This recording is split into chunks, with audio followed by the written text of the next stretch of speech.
Hello everyone, welcome to the new session of Locomotion and Movement Theory Part। आप सभी लोगों का आज के सेशन में स्वागत है। आज का जो हमारा सेशन है वो है चैप्टर लोकोमोशन एंड मूवमेंट से। Disclaimer: The images, text and other material used in our presentations are for educational purposes only. We respect the intellectual property rights of the original creators and owners. If you are the owner and have any concerns or issues, contact us at sathi@iit.in. Shall remove this. तो आज के chapter का ये देखिए एक trend analysis किया गया है ना। नंबर ऑफ क्वेश्चन 2017 से 23 तक कितने पूछे गए हैं? 17 क्वेश्चन अभी तक इस चैप्टर से पूछे जा चुके हैं और 2 से 3 क्वेश्चन जो है हर साल इस चैप्टर से पूछे जाते हैं। वेटेज इसका 3%।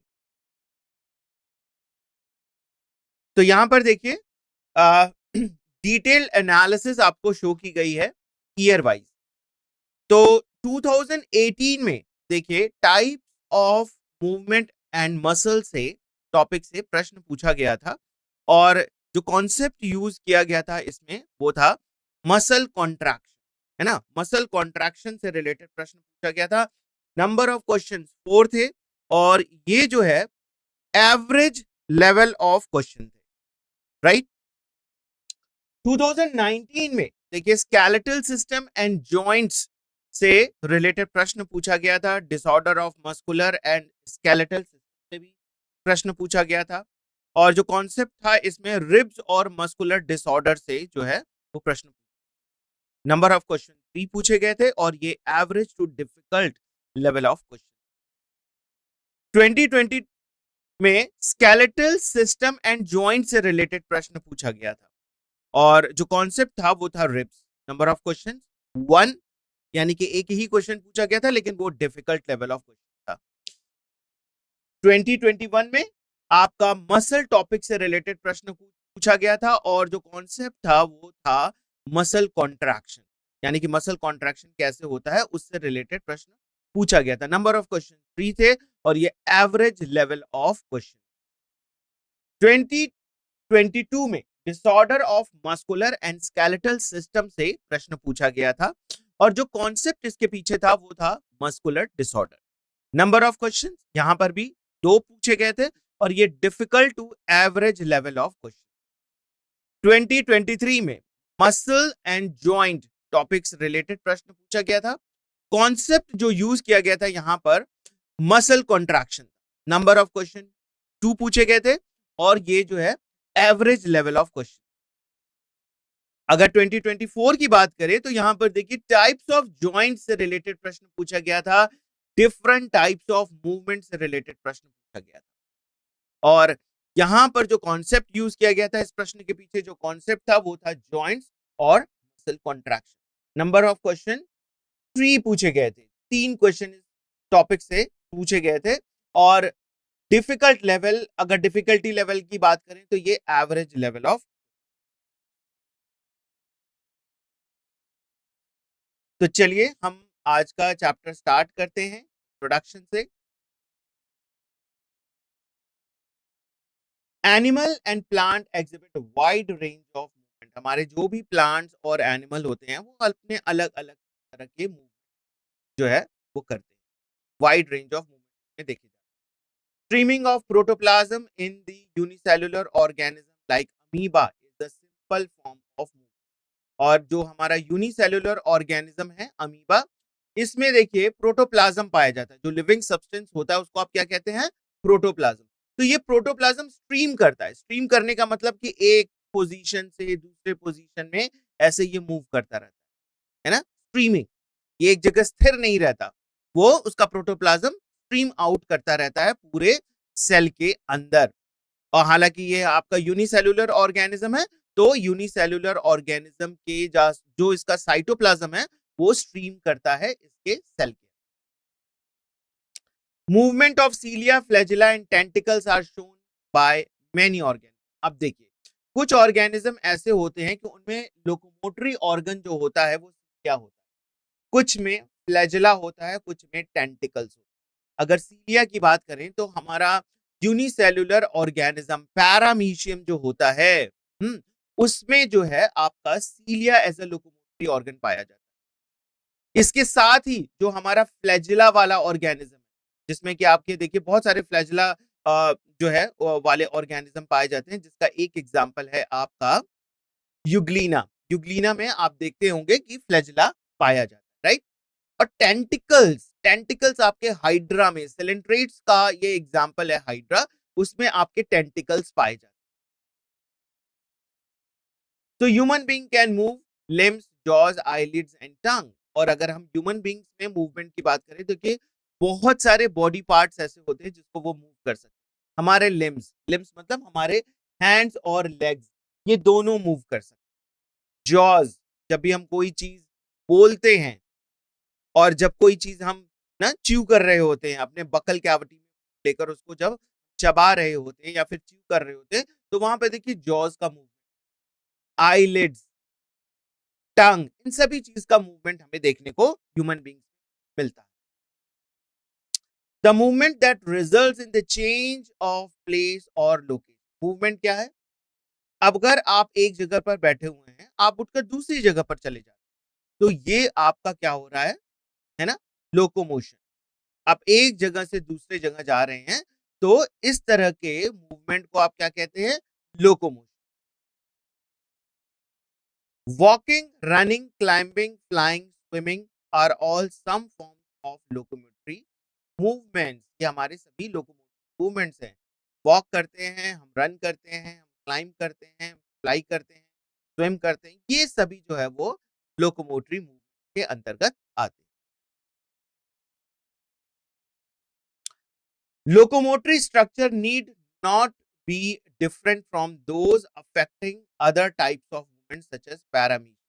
Cilia helps in the movement of food through the cytopharynx and in the locomotion as well।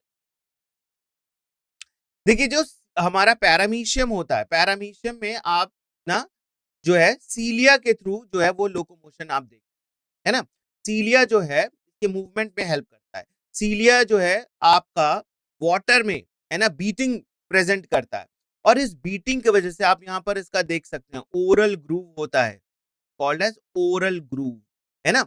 और ओरल ग्रूव आगे जाकर साइटोफेरिंक्स का निर्माण करता है। ठीक है?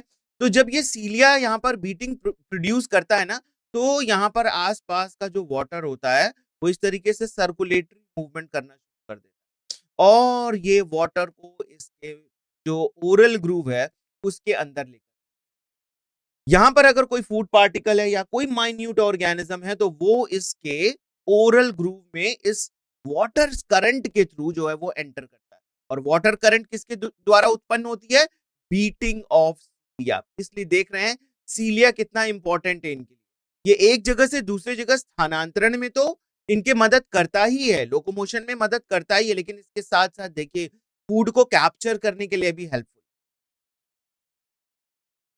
Hydra can use its tentacles for capturing its prey and also use them for the locomotion। Hydra देखिए इसके जो टेंटिकल्स हैं, है ना, ये इसके प्रे को कैप्चर करने के लिए यूज किए जाते हैं। These tentacles are there to capture the food and it is also helping in the locomotion। ये इनके लोकोमोशन में भी हेल्प करता है। Human being use limbs for change in the body posture and the locomotion। Human beings की body में देखिए हम क्या करते हैं, अपनी बॉडी के पोस्चर को चेंज करते हैं और लोकोमोशन में भी हेल्प करते हैं। लिम्स जो है हमारे हमारे हाथ और हमारे पैर जो होते हैं वो लिम्स कहलाते हैं। Four limbs and hind limbs. Four limbs में आपके हाथ आते हैं और हाइंड लिम्स के अंतर्गत जो है आपके लेग्स आते हैं। तो ह्यूमन बींग जब अपनी पोजीशन को चेंज करता है, एक जगह से दूसरी जगह जाता है ना, तो वो उसका क्या कहलाता है? लोकोमोशन। और जब हम अपने पोस्चर को भी चेंज करते हैं, कभी हम बैठते हैं, कभी उठते हैं, है ना, तो यहां पर भी जो है हमारे लिम्स का इन्वॉल्वमेंट हो रहा है। तो all locomotion are the movement but all movements are not locomotion. अब लोकोमोशन और मूवमेंट में देखिए कई बार कंफ्यूज होता है। मूवमेंट क्या होता है? आप अपने एक जगह बैठ कर भी मूवमेंट कर रहे हैं, आपकी आईलिड्स मूवमेंट कर रही है ना, आप अपने हाथ को एक जगह बैठकर भी हिला सकते हैं। तो दैट इज मूवमेंट। लेकिन लोकोमोशन क्या होता है? लोकोमोशन का होता है स्थानांतरण। आप एक पोजीशन से उठकर दूसरी पोजीशन पर जब जाते हैं तब आप कहते हैं कि ये आपका लोकोमोशन। इसलिए लोकोमोशन आर मूवमेंट। लोकोमोशन में तो मूवमेंट्स होना ही होना है, लेकिन मूवमेंट का मतलब लोकोमोशन नहीं होता है ना। आप एक जगह बैठकर अपने हाथ को हिला रहे हैं, सो दैट इज मूवमेंट। लेकिन जब आप उठकर एक जगह से दूसरी जगह जाते हैं तो ये आपका लोकोमोशन कहलाता है, यानी कि पोजीशन चेंज हो। तो method of locomotion performed by animals very with their habits and the demand of the situation. तो लोकोमोशन देखिए जो ऑर्गेनिजम्स के थ्रू होता है वो उनके हैबिटेट के थ्रू होता है, किस जगह पर वो रह रहे हैं उसके उसके ऊपर डिपेंड करता है। तो locomotion is generally why the organism do locomotion. Locomotion क्यों करते हैं organism? In search of food, food को सर्च करने के लिए, शेल्टर है ना, अपने आप को एक जगह सुरक्षित रखने के लिए, शेल्टर के लिए, मेटिंग पार्टनर ढूंढने के लिए, सूटेबल ब्रीडिंग ग्राउंड्स ढूंढने के लिए, फेवरेबल क्लाइमेटिक कंडीशंस और to escape from the enemies and predator. कई बार अपने जो एनिमीज होते हैं या फिर प्रेडेटर्स, प्रेडेटर्स किसको बोलते हैं? किसी ऑर्गेनिज्म को कोई दूसरा ऑर्गेनिज्म एज अ फूड जो है वो कंज्यूम करता है तो आप उसको प्रेडेटर कहते हैं, है ना। जैसे कि डियर को अगर जो है वो लॉयन खाता है तो यहाँ पर प्रेडेटर कौन है? यहाँ पर प्रेडेटर जो है वो लॉयन है, राइट। तो अगर डियर को बचना है अपने प्रेडेटर से तो उसको वहां से क्या करना पड़ेगा? एस्केप करना पड़ेगा, भागना पड़ेगा, right. Types of movement. Cells of the human body exhibit three main types of movement. जो ह्यूमन बॉडी की जो सेल्स होती हैं ना उसमें हमें three different types of movement देखने को मिलता है, नेमली अमीबॉइड, सीलियरी एंड मस्कुलर।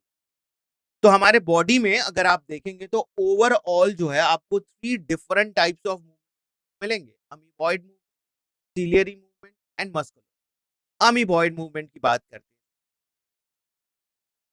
तो अमीबॉइड मूवमेंट में क्या होता है? अमीबॉइड मूवमेंट जैसे कि आपकी हमारे बॉडी में एक स्पेशल सेल पाई जाती है जिसको आप बोलते हैं macrophage and leucocyte in blood exhibit amoeboid movement. ये दोनों कोशिकाएं जो हैं है ना हमारी WBC, ये जो है आपकी अमीबॉइड मूवमेंट शो करती है। अमीबॉइड मूवमेंट का मतलब होता है कि सेल का जो कोई पर्टिकुलर शेप नहीं है, इसमें जो है आपका प्रोट्रूजन होता है जिसको आप कहते हैं स्यूडोपोडिया। जैसे अमीबा में देखिए स्यूडोपोडिया का निर्माण होता है। स्यूडोपोडिया क्या है? फॉल्स फूट है। इसका जो साइटोप्लाज्म होता है ना वो किसी भी तरफ बढ़ सकता है, जैसे उसको किसी आगे की तरफ बढ़ना है तो जिस डायरेक्शन में मूव करना होता है उसकी तरफ ये स्यूडोपोडिया को बढ़ाता है, right. Streaming the protoplasm such as amoeba, देखिए स्ट्रीम करता है अपने प्रोटोप्लाज्म को फॉरवर्ड डायरेक्शन में, और ये जो है फॉल्स फूट का निर्माण करता है जिसको आप कहते हैं स्यूडोपोडिया। और ऐसा मूवमेंट हमें अमीबा के केस में जनरली देखने को मिलता है, लेकिन इस तरह का मूवमेंट हमें अगर ह्यूमन बॉडी में देखें तो मैक्रोफेजेस और ल्यूकोसाइट्स के केस में देखने को मिलता है कि जो कि हमारे ब्लड की कोशिकाएं हैं, ब्लड में ये कोशिकाएं पाई जाती हैं। तो इसलिए देखिए अमीबॉइड मूवमेंट ह्यूमन बॉडी में देखने को मिलता है। नेक्स्ट देखिए cytoskeleton elements like microfilaments are also involved in the amoeboid. अब ये देखिए साइटोस्केलेटन क्या है? साइटोस्केलेटन का मतलब होता है कि आपके साइटोप्लाज्म में कुछ जो है ऐसे जो फिलामेंट्स पाए जाते हैं जो कि एक तरह का स्केलेटन जैसा स्ट्रक्चर बनाते हैं। अब देखिए यूनिसेलुलर ऑर्गेनिज्म है, उसमें आप सोचते होंगे कि क्या ही इसमें जो है वो स्केलेटन जैसा स्ट्रक्चर बनता होगा, पर ऐसी बात नहीं है। इसके जो साइटोप्लाज्म में एक माइक्रोफिलामेंट्स पाए जाते हैं। ये माइक्रोफिलामेंट्स जो है ना इसके यहाँ मेम्ब्रेन के जस्ट नीचे इस तरीके से प्रेजेंट। और आप देखिए ये जो सूडोपोडिया होता है कि प्रोटोप्लाज्म एक डायरेक्शन में बढ़ जाता है, इसको बढ़ाने के लिए इन्हीं माइक्रोफिलामेंट्स की आवश्यकता, राइट। तो आपके अमीबॉइड मूवमेंट जो ह्यूमन बॉडी में हो रही है, मैक्रोफेजेस में हो रही है, ल्यूकोसाइट्स में हो रही है, वहां पर एक साइटोस्केलेटन स्ट्रक्चर बनता है जिसको आप कहते हैं माइक्रोफिलामेंट्स। ये आपको ध्यान रखना है। और ये अमीबॉइड में मतलब कि अमीबा के केस में ऐसे ही बनता है और तभी वो अमीबा अपना सूडोपोडिया बना पाता है और तभी वो अपना अमीबॉइड मूवमेंट कर पाता है।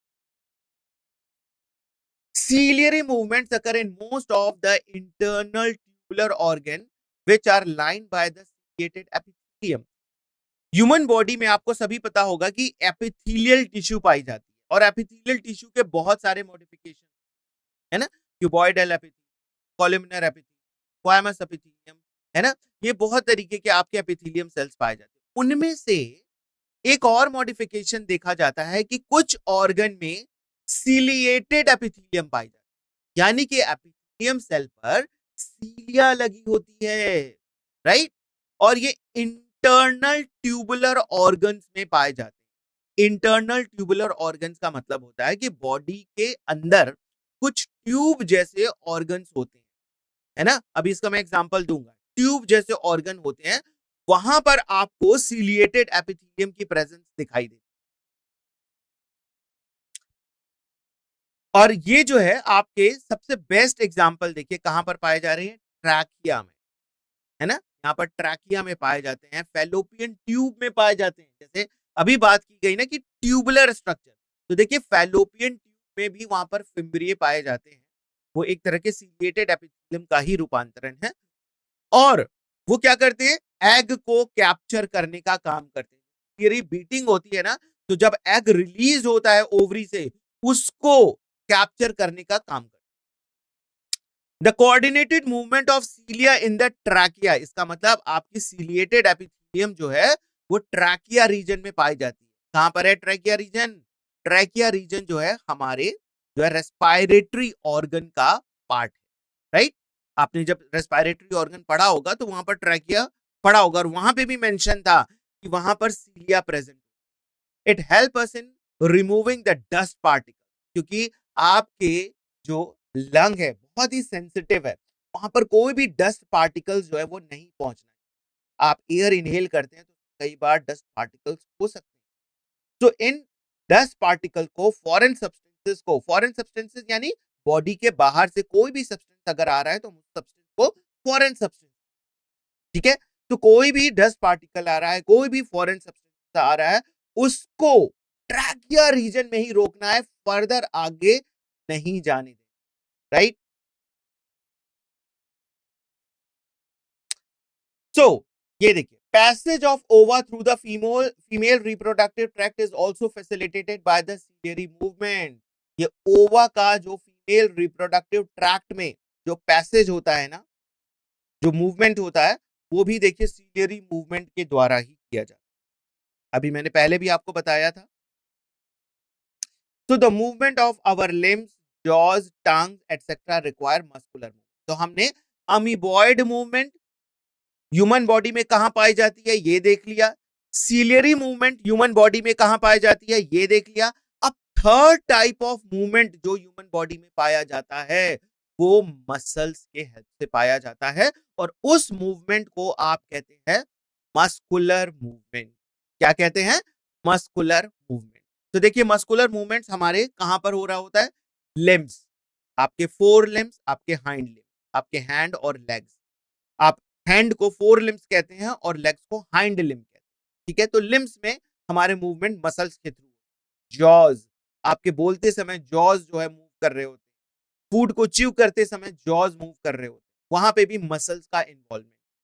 टंग, टंग की जो मूवमेंट आपके चाहे फूड को लेने के लिए या फिर फूड को जो है मैस्टिकेट करने के लिए, च्यू करने के लिए की जाती है या फिर बोलते वक्त स्पीच के दौरान की जाती है, यहां सभी में देखिए मस्कुलर मूवमेंट का involvement. Contractile property of muscles are effectively used for locomotion and other movements by the human being and majority of the multicellular organism. Contractile देखिए मसल्स की ना अपनी प्रॉपर्टी, प्रॉपर्टी क्या कहते हैं, कॉन्ट्रेक्टाइल प्रॉपर्टी। और ये जो है यूज की जाती है, इस मसल्स की जो कॉन्ट्रैक्टाइल प्रॉपर्टी है ये यूज की जाती है locomotion and other movement by human. ठीक है, तो यहां पर जिक्र हुआ किस चीज का, मसल के अंदर कॉन्ट्रैक्टाइल प्रॉपर्टी है। अभी फर्दर हम जब मसल का जो मैकेनिज्म मूवमेंट जो इन्वॉल्व होता है ना, जो मैकेनिज्म जो उसके पीछे होता है, वहां पर हम पढ़ेंगे कि ये कॉन्ट्रैक्टाइल जो प्रोटीन है या फिर जो प्रॉपर्टी है वो मसल में वो किसकी वजह से। Locomotion require a perfect coordination activity of muscular skeletal and neural system. अब ये देखिए, लोकोमोशन सिर्फ मसल्स की एक्टिविटी का इन्वॉल्वमेंट नहीं है। लोकोमोशन, ये देखिए यहां पर आपका एक बहुत अच्छा प्रश्न बन सकता है। Locomotion require the coordination of, yes, यहां पर जो है ये जो चेंज नहीं हो रहा है ना, लेकिन यहां पर जो है आपका मूवमेंट हो रहा है, मूवमेंट हो रहा है। ठीक है, यहां पर मूवमेंट की बात की जा रही है। अगर जॉज आपके ऊपर नीचे हो रहे हैं बोलते वक्त या फिर फूड को च्यू करते वक्त, टंग भी जो आपका मूवमेंट कर रहा है, पोजीशन नहीं चेंज कर रहा है, लेकिन यस वो मूवमेंट जो है वो कर रहा है। लेकिन ओवरऑल जो है अगर आप देखें, जब रन करते हैं, जब वॉक करते हैं, या जब एक जगह से दूसरी जगह उठकर बैठते हैं, तो वहां पर आपका लोकोमोशन होता है, राइट। तो मूवमेंट ये जो हो रहा है that leads to the locomotion. इसलिए आपके जो भी लोकोमोशन है वो मूवमेंट्स तो हैं, लेकिन आपके सभी मूवमेंट्स लोकोमोशन नहीं, इसीलिए यहां पर कहा। तो आपका जो ये मस्कुलर मूवमेंट की बात की जा रही है, तो आपका जो मूवमेंट है वो लिम्स, जॉज और टंग, ये मूवमेंट है, नॉट द लोकोमोशन, राइट। यही आपने प्रश्न पूछा था अभी।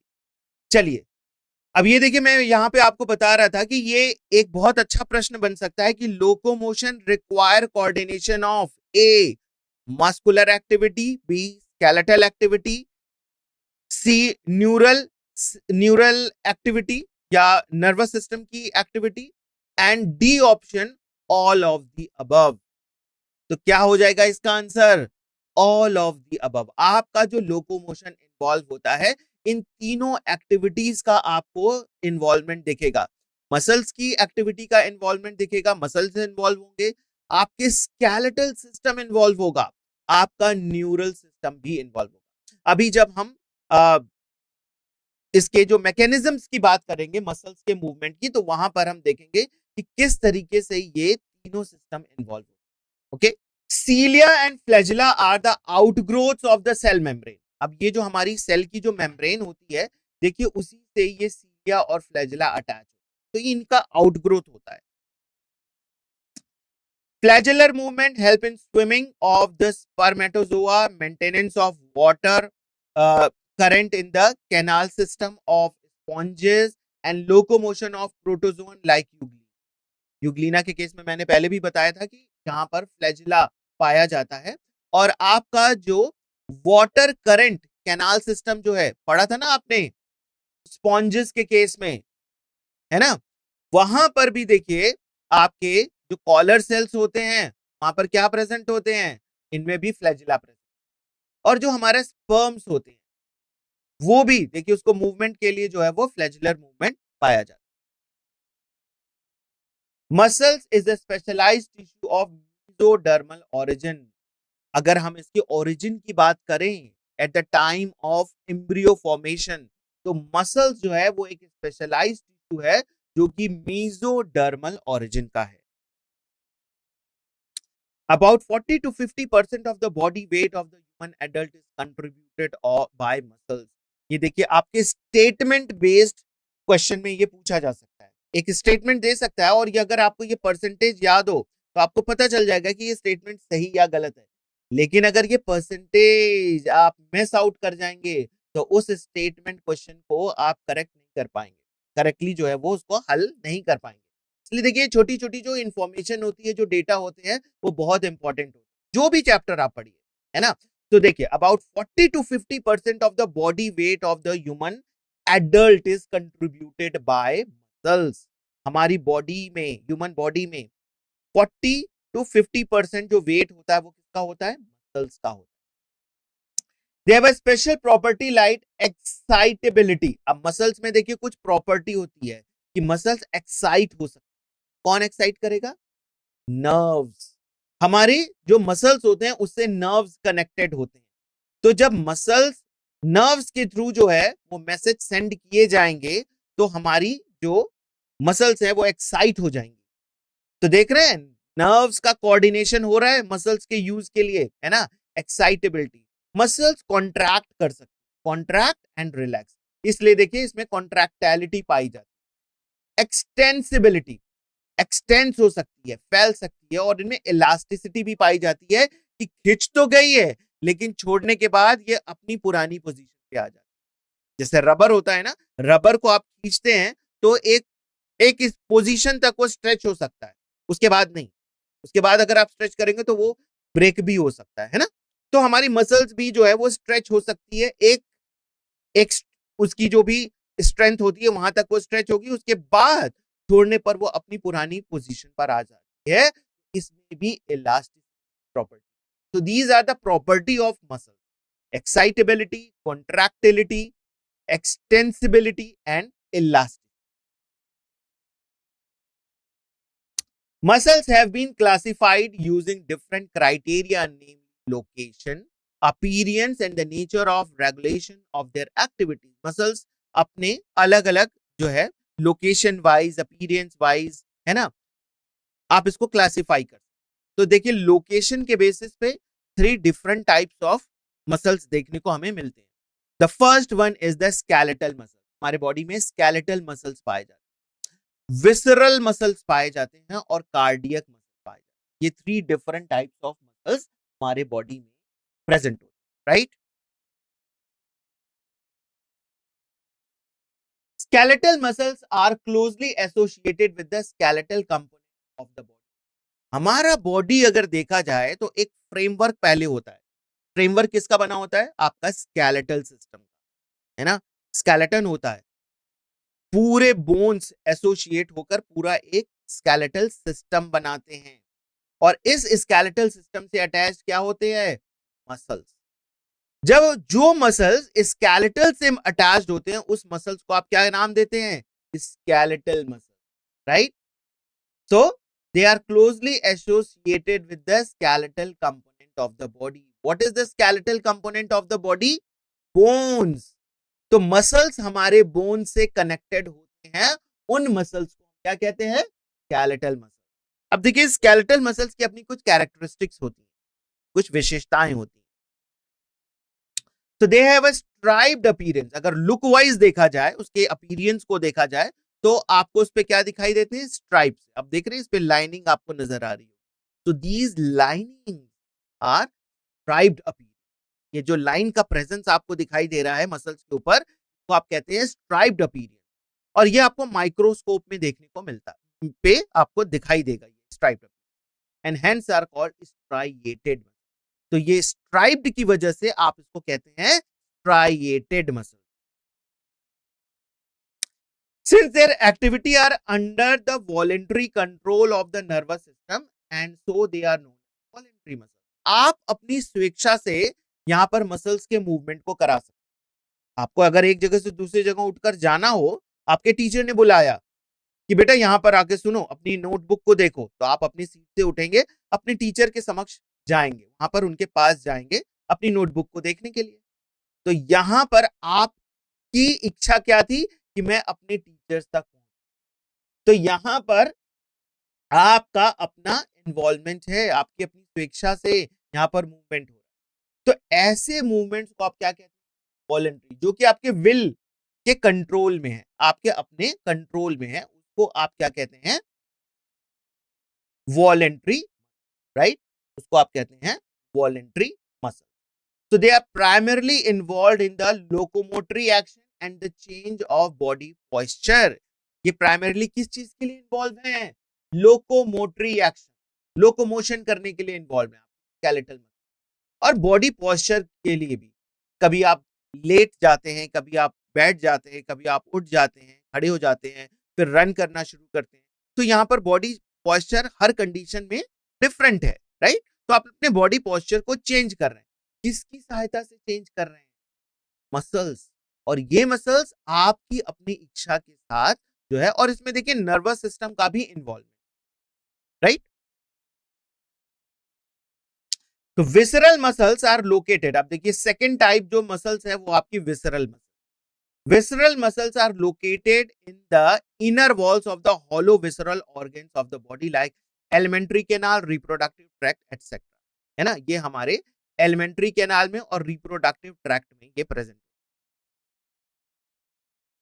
तो they do not exhibit any striation. अगर माइक्रोस्कोप के अंदर आप इसको देखेंगे ना तो कोई भी स्ट्राइएशन, ये देखिए वन सेल है, ये वन सेल, और इसका सेल का शेप देखिए कैसा है, स्पिंडल शेप, है ना, स्पिंडल शेप, स्ट्रीमलाइन शेप होता है, और इसमें आपका प्रोमिनेंट न्यूक्लियस होता है, लेकिन कोई भी लाइनिंग जैसा स्ट्रक्चर आपको, जैसा कि स्ट्राइप्ड वाला स्केलेटल मसल्स में दिख रहा था माइक्रोस्कोप में देखने पर, इस कंडीशन में या फिर इस पर्टिकुलर सेल्स में आपको देखने को नहीं मिलेगा। No striations are there and they are smooth in appearance, बिल्कुल स्मूथ होता है इनका appearance, so they are called as muscles, और इसी वजह से आप इसको स्मूथ मसल्स या फिर नॉन स्ट्राइएटेड मसल्स कहते हैं, पर कोई भी स्ट्राइएशंस नहीं पाए जाते।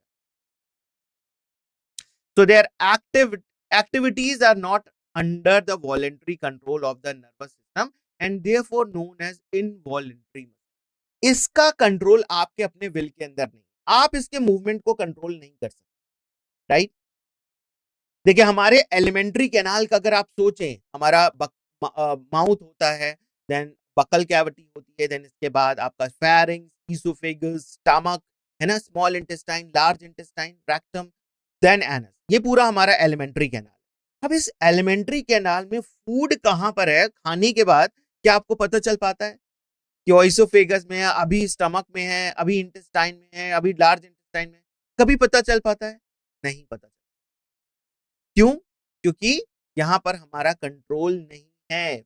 ये फूड का मूवमेंट, इस यहां पर भी देखिए मूवमेंट है, पेरिस्टाल्सिस मूवमेंट हो रहा होता है, अपने तरीके से हो रहा होता है। यहां पर कोई भी इन्वॉल्वमेंट हमारे विल का नहीं है, इस वजह से आप इसको involuntary. So they assist, for example, in the transportation of food through the digestive tract and gametes through the genital tract. Gametes जो है जेनाइटल ट्रैक्ट में जो है मूव कर रहे हैं, मैच्योर हो रहे हैं, कुछ नहीं पता चलता हमें, क्योंकि वहां पे भी जो उसकी ट्यूब लाइक स्ट्रक्चर बन रही है वो भी स्मूथ मसल।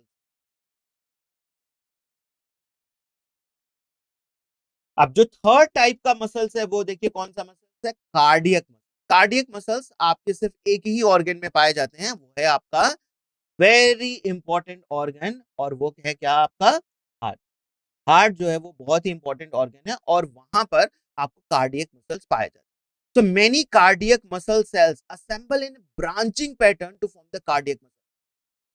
जैसा कि आपका स्केलेटल मसल्स था, वहां पर फाइबर्स पाए जा रहे होते, स्ट्राइप्स पड़े हुए थे ना, स्ट्राइएशंस पाए जा रहे थे, लाइनिंग आपको दिख रही थी, वैसा ही आपका कार्डियक मसल्स भी होता है, लेकिन यहां पर आपकी क्या होती है, ब्रांचिंग पैटर्न दिखाई देती।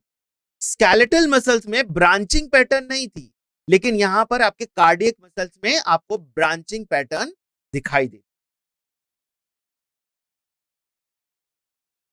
On the basis of appearance cardiac muscles are striped, और अगर इसका अपीयरेंस की बात करें, ये भी striped, they are involuntary in nature, ये भी आपके कंट्रोल में नहीं है। हार्ट जब तक लाइफ होती है, जब बेबी बॉर्न होता है तो उसका हार्ट जो है वो हार्ट बीट तब शुरू होती है ना, और तब तक वो कंटिन्यूअस उसकी हार्ट बीट चलती रहती है जब तक कि उसकी लाइफ होती है। यानी कि लाइफ जब तक है आपका हार्ट कॉन्ट्रैक्ट रिलैक्स करता रहेगा स्वतः अपने आप, इसमें आपका कोई भी इन्वॉल्वमेंट नहीं है, आपका कोई विल की जरूरत नहीं। That is why it is considered as involuntary in nature. इसी वजह से इसको क्या कहा जाता है, किस तरह का मूवमेंट है इसमें, involuntary, right, as the nervous system does not control their directly. यहां पर नर्वस सिस्टम देखिए डायरेक्टली कंट्रोल नहीं कर रहे हैं, लेकिन इसकी जो मायोजेनिक होता है, इसका खुद का जो है एक कंट्रोल सिस्टम होता है, कोऑर्डिनेशन सिस्टम होता है, राइट। इसके अंदर एक नर्व्स जैसी चीज प्रेजेंट होती है। आपने पढ़ा होगा जब आप बॉडी फ्लूइड वाला चैप्टर पढ़ रहे होंगे तो हार्ट का किस तरीके से मैकेनिज्म होता है वो आपने वहां पर देखा होगा, राइट। तो अभी मैं वहां पर ये डिस्कस नहीं करने जा रहा हूं, बट आपको ये ध्यान होगा कि किस तरीके से वहां पर आपका नोड्स होते हैं, राइट। तो कॉन्ट्रैक्ट और रिलैक्स जो होता है वो कैसे हो रहा होता है, ठीक है। Skeletal muscles in our body is made up of the number of muscle bundles or fascicles held together by a common collagenous uh, connective tissue layer that is called as fat. तो अब हम बात करेंगे एक muscles की, है ना। और इसमें हम ले रहे हैं किसका एग्जांपल, स्केलेटल मसल्स, है ना, स्केलेटल मसल्स।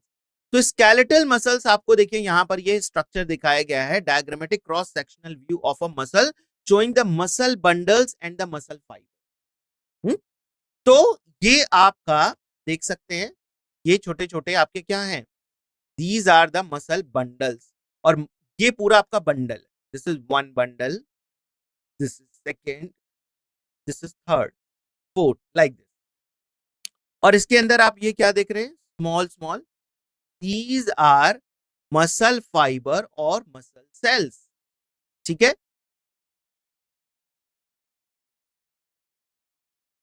तो each muscle bundle contain a number of muscle fibre. आपका एक बंडल जो होता है वो कई मसल सेल या फिर मसल फाइबर का बना हुआ।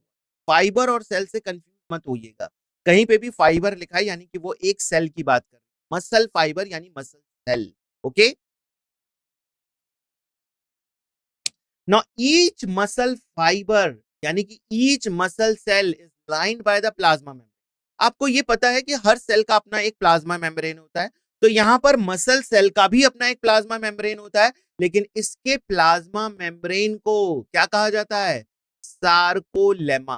क्या कहा जाता है, सार्कोलेमा। और जो साइटोप्लाज्म होता है, आप सेल के अंदर जो लिक्विड सब्सटेंस है उसको साइटोप्लाज्म कहते हैं, यहां पर क्या कहेंगे, सार्कोप्लाज्म। आप यहां पर कहेंगे sarcoplasm. Muscle fibre is syncytium. Syncytium का मतलब होता है कि सार्कोप्लाज्म में बहुत सारे न्यूक्लियस प्रेजेंट हैं। ये सिंकाइटियम वर्ड पहले भी कहीं पर आया है, जब आप फंजाई पढ़ रहे होंगे तो वहां पर फाइकोमाइसिटीज है ना, कैसी थी, सिंकाइटियम, जो साइटोप्लाज्म में बहुत सारे न्यूक्लियस प्रेजेंट। और एक जगह और आया था, कहां पर आया था, कोई मुझे चैट बॉक्स में बता सकता है कि कहां पर जो है सिंकाइटियम का जिक्र आ चुका है।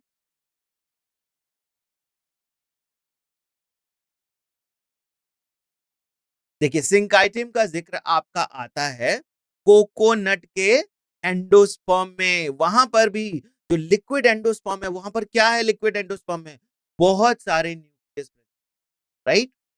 तो यहां पर मसल फाइबर इज द सिंकाइटियम, ये सिंकाइटियम का एग्जाम्पल है, यानी कि एक सेल में बहुत सारे न्यूक्लियस प्रेजेंट।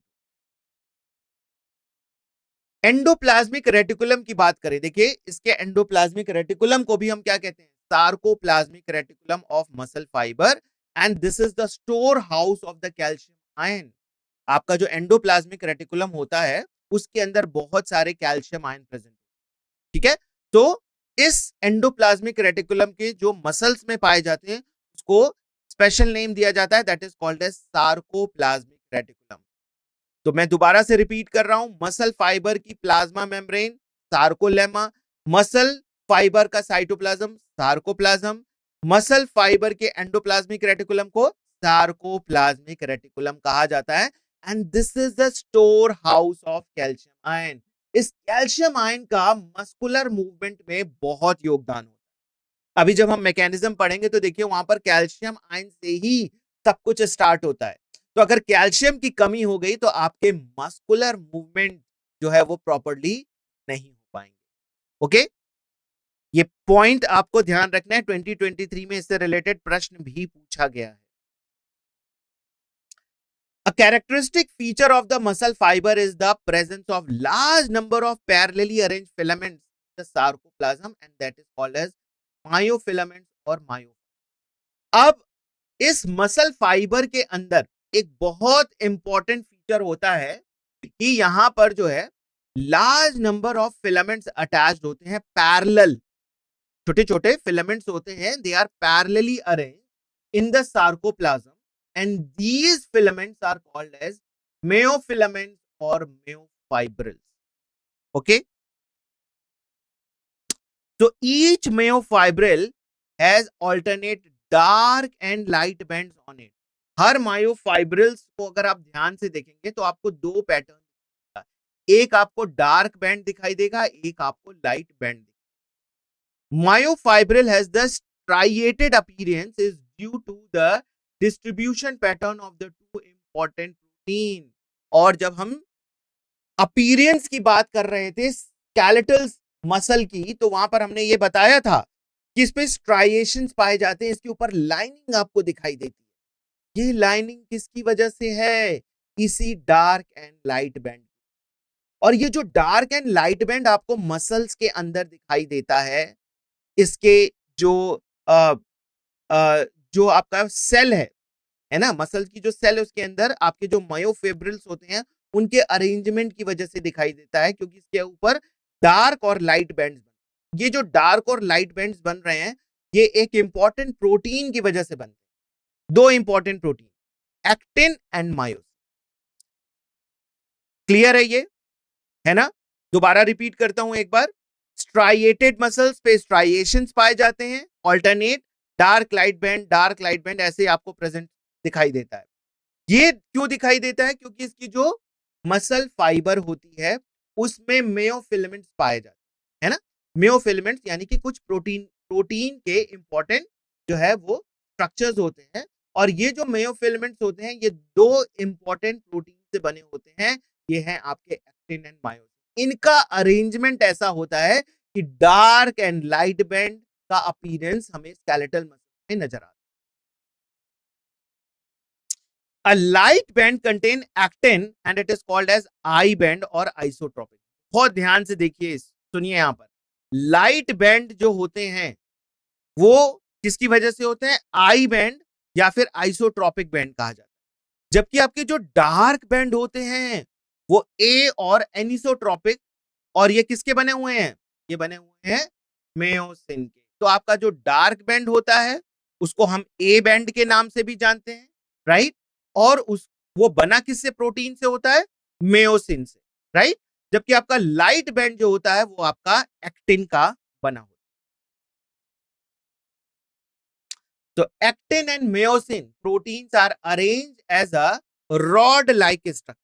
ये जो आपके एक्टिन और मायोसिन के जो प्रोटीन है ना, ये आपके रॉड लाइक स्ट्रक्चर होते हैं जो कि एक दूसरे से पैरेलल अरेंज होते हैं. They are arrange parallel to each other and also the longitudinal axis of the myofibril. ये पूरे लॉन्जिट्यूडनल एक्सिस में ये प्रेजेंट होते हैं. ये देख सकते हैं आप, ये I band, isotropic band, this is called as light band. ये आपका लाइट बैंड है. इसमें आपके क्या पाए जाते हैं? Actin filament. ये दीज आर द एक्टिन. ठीक है, ये आपका एक्टिन है. और ये जो है आप देख रहे हैं रेड कलर का, डार्क रेड का, इसकी वजह से या जहां जहां ये प्रेजेंट है यहां से यहां तक ये आपका ए बैंड है. ठीक है, एनाइसोट्रॉपिक बैंड या फिर ए बैंड. और ये किसका बना है? मेयोसिन का. यानी कि ये जो रेड वाला ये दिख रहे हैं ना, these are made up of myosin. Actin this one and myosin this one. Okay, तो और देख सकते हैं पैरेलली अरेंज है, दोनों एक दूसरे के पैरेलल हैं. ठीक है, तो actin filaments are thinner as compare to the myosin filament, hence are commonly called thin and thick filament. कभी ऐसे थिन और थिक फिलामेंट दे अगर लिखा हो कहीं टेक्स्ट में या फिर प्रश्न में तो कंफ्यूज नहीं होना है आपको, है ना. ये मेंशन है आपके एनसीईआरटी में. तो थिन वाला जो है वो आपका एक्टिन फिलामेंट है और थिक वाला जो है वो आपका मायोसिन. ये जो है आपके स्टेटमेंट बेस्ड क्वेश्चन में भी बनाकर पूछा जा सकता है, एक स्टेटमेंट के फॉर्म में दिया जा सकता है, right. In the center of each I band is an elastic fiber called Z line which bisected. आप देख सकते हैं जो आपका I band है उसकी ठीक सेंटर में आपका क्या प्रेजेंट है? Z band. Z line, right? The thin filament are firmly attached to the Z line. और आपकी जो thin filament है यानी कि जो एक्टिन से बनी हुई है वो देखिए किससे अटैच्ड है, आपके आई बैंड से, Z लाइन से अटैच्ड है, आई बैंड में Z लाइन से अटैच्ड। जबकि आपका मायोसिन वाला जो पार्ट है, थिक फिलामेंट है, वो आपका Z लाइन से अटैच नहीं होता है। Sorry. A thick filament in the A band are also held together in the middle of this band by the fibrous called M line. और आपका जो A band है इसके बीच में एक सेंटर लाइन में एक पतली लाइन होती है जिसको आप M line। So A and I bands are arranged alternatively throughout the length of myofibrils. ये जो आपके पूरे myofibrils होते हैं ये आपके A और I bands alternate form में अरेंज होते हैं, है ना? They are arranged in the alternate form throughout the myofibrils. They are arranged throughout the myofibrils. आपका जो alternate A और I band ऐसे दिख रहा है ना, पहले I then A फिर I then A, इस तरह से पूरे आपके myofibrils में ये अरेंजमेंट आपको दिखाई। So the portion of myofibrils between the two successive Z line, अब देखिए ये आपकी 1 Z लाइन है और ये आपकी सेकंड Z लाइन है, ये भी आपकी Z लाइन। तो दो Z लाइन के बीच वाला पार्ट, दिस वन, ये आप इसको क्या कहते हैं? आप इसको कहते हैं sarcomere. This is called as sarcomere. और ये आपका फंक्शनल यूनिट है कॉन्ट्रैक्शन एंड रिलैक्सेशन का, सार्कोमियर। ये प्रश्न कई बार पूछा भी गया है ना? तो ये बहुत इंपॉर्टेंट पॉइंट है। आपके दो Z लाइन के बीच का जो पोर्शन होता है that is called as sarcomere. Question इसी पे पूछा जा सकता है आपसे कि दो Z लाइन के बीच का पोर्शन है सार्कोमियर या फिर H जोन है या फिर दो आई बैंड है, इस तरीके से क्वेश्चन आपका बनाया जा सकता है। तो ये जो इंफॉर्मेशन है ये बहुत इंपॉर्टेंट है, आपको ध्यान रखना। इन अ रेस्टिंग स्टेट, जब मसल रेस्ट कर रही हो, the edge of thin filaments on either side of the thick filament partially overlap and free end. इस समय देखिए यहां पर जो फिगर है ना, इसमें आप देखिए ये बिल्कुल रिलैक्स कंडीशन में, यहां पर कोई भी अभी कॉन्ट्रैक्शन नहीं हो रहा है। तो देखिए पार्शियल ओवरलैप आपको देखने को मिल रहा है। एक्टिन और मायोसिन का यहां पर देखिए पार्शियल ओवरलैप है, देख रहे हैं ना? ये this is the partial overlap, right?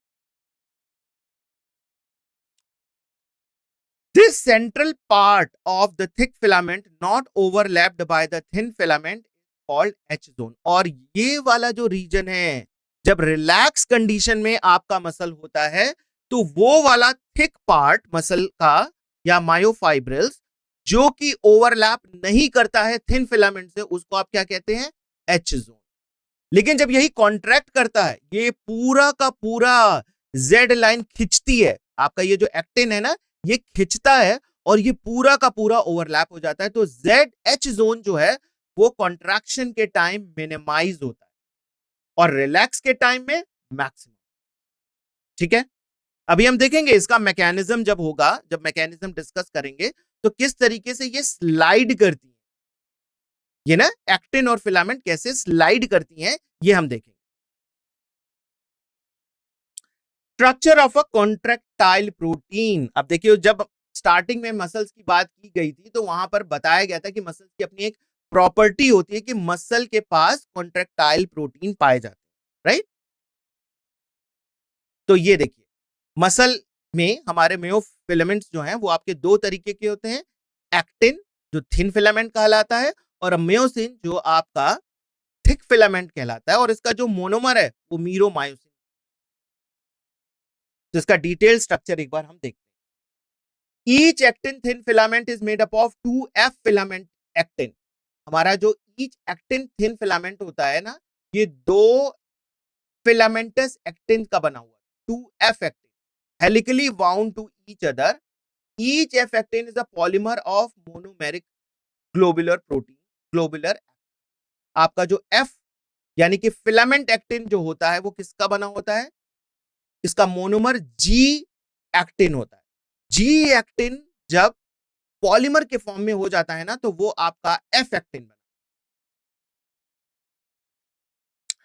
Troponin is a protein which is found on the actin filament. आप देख सकते हैं ये जो है these are the F actin, और एक एफ एक्टिन जो है वो डाइमर है, और ये किससे बना हुआ है? जी एक्टिन से बना हुआ है। ठीक है, अब ये देख रहे हैं हेलिकल वाउंड होते हैं। अब इसी एफ एक्टिन के ऊपर कुछ जगह पर आप देखते हैं ट्रोपोनिन प्रोटीन पाई जाती है। छोटे छोटे पॉइंट्स आप देख रहे हैं ना, ये ट्रोपोनिन प्रोटीन, ये जो है आपका एक्टिन वाली, पहले की बात करते हैं एक्टिन फिलामेंट। एक्टिन फिलामेंट जो है आपका किससे बना हुआ है? एफ फिलामेंट से। एफ फिलामेंट जो होते हैं वो आपके डाइमर होते हैं, दो। Is written here 2F filaments. ठीक है, दो फिलामेंट, और इसमें जो है आपका एक जो एफ एक्टिन है वो किससे बना हुआ है? जी के पॉलीमर से। जी का पॉलीमर इस तरीके से जब बनेगा जी का, तब आपका एफ एक्टिन का निर्माण हो। तो ये मोनोमर है जी, ग्लोबुलर एक्टिन जो है वो मोनोमर है, और इसके पॉलीमराइजेशन से एफ एक्टिन का निर्माण होता है। अब यहां देखिए आपका एक फिलामेंट ये है और एक फिलामेंट ये है, इसीलिए यहां पर 2F filamentous actin helically wound लिखा हुआ है। This is one and this is another, right. अब जगह जगह पर आपके ये जो फिलामेंट होते हैं ना, जो ट्विस्टेड है, जो हेलिकली वाउंड है एक दूसरे से, उसके ऊपर ट्रोपोनिन प्रोटीन पाई जाती है। ये ट्रोपोनिन प्रोटीन बहुत इंपॉर्टेंट है। क्या काम कर रही है? It is found on the actin filament and myosin protein is found in the myosin filament. आपकी जो मायोसिन है, ये नीचे वाली मायोसिन है, वो आपके डार्क बैंड जो थी ना उसमें प्रेजेंट होती है। ठीक है, so both actin and myosin are the complex protein in the striated muscle. दोनों बहुत ही कॉम्प्लेक्स प्रोटीन। ट्रोपोनिन की बात मैं कर रहा था, ट्रोपोनिन का क्या काम है? ट्रोपोनिन जो है आपके एफ एक्टिन पर एक्टिव साइट्स होते हैं, उसके ऊपर उस एक्टिव साइट्स को कवर अप करके रखती है। एक्टिव साइट्स हमेशा ओपन नहीं होते, वो उसको कवर करके रखती है। Two filaments of another protein tropomyosin also run close to the F actin. अब देखिए एक और आपकी हेलिकली वाउंड ये स्ट्रक्चर दिखाई दे रहा है, लाइक दिस। ये आपका क्या है? Tropomyosin. It also run close to the F actin throughout its length. पूरे लेंथ में जो है एफ एक्टिन के पूरे लेंथ में ये जो ट्रोपोमायोसिन भी रन कर। Okay, a complex protein troponin is distributed at a regular interval on the tropomyosin. ये आपके ट्रोपोनिन जो है आप देख रहे हैं जगह जगह पर यहां पर present. In the resting state, the subunit of troponin mask the active binding site for the myosin. ये जो मायोसिन का ये वाला पार्ट देख रहे हैं, ये जाकर एक्टिन के यहां पर अटैच होगा। लेकिन कब अटैच होगा? जब ये ट्रोपोनिन यहां से हटेंगे। रेस्टिंग कंडीशन में जब आपका मसल कॉन्ट्रैक्ट नहीं कर रहा है, तो ट्रोपोनिन जो है उस एक्टिन के जो एक्टिव साइट्स हैं उसको मास्क करके रखती है, उसको ढक के रखती है। जब यही आपका मायोसिन जब एक्टिवेट हो जाता है तो ये ट्रोपोनिन हट जाती है, और आपका ये जो मायोसिन है इसका जो हेड रीजन देख रहे हैं वो इससे जाकर अटैचमेंट करता है। ठीक है, तो ट्रोपोनिन आपका इंपॉर्टेंट रोल प्ले कर रही है in the masking the active binding site. ये आपके एक्टिव बाइंडिंग साइट्स को मास्क करके रखती है।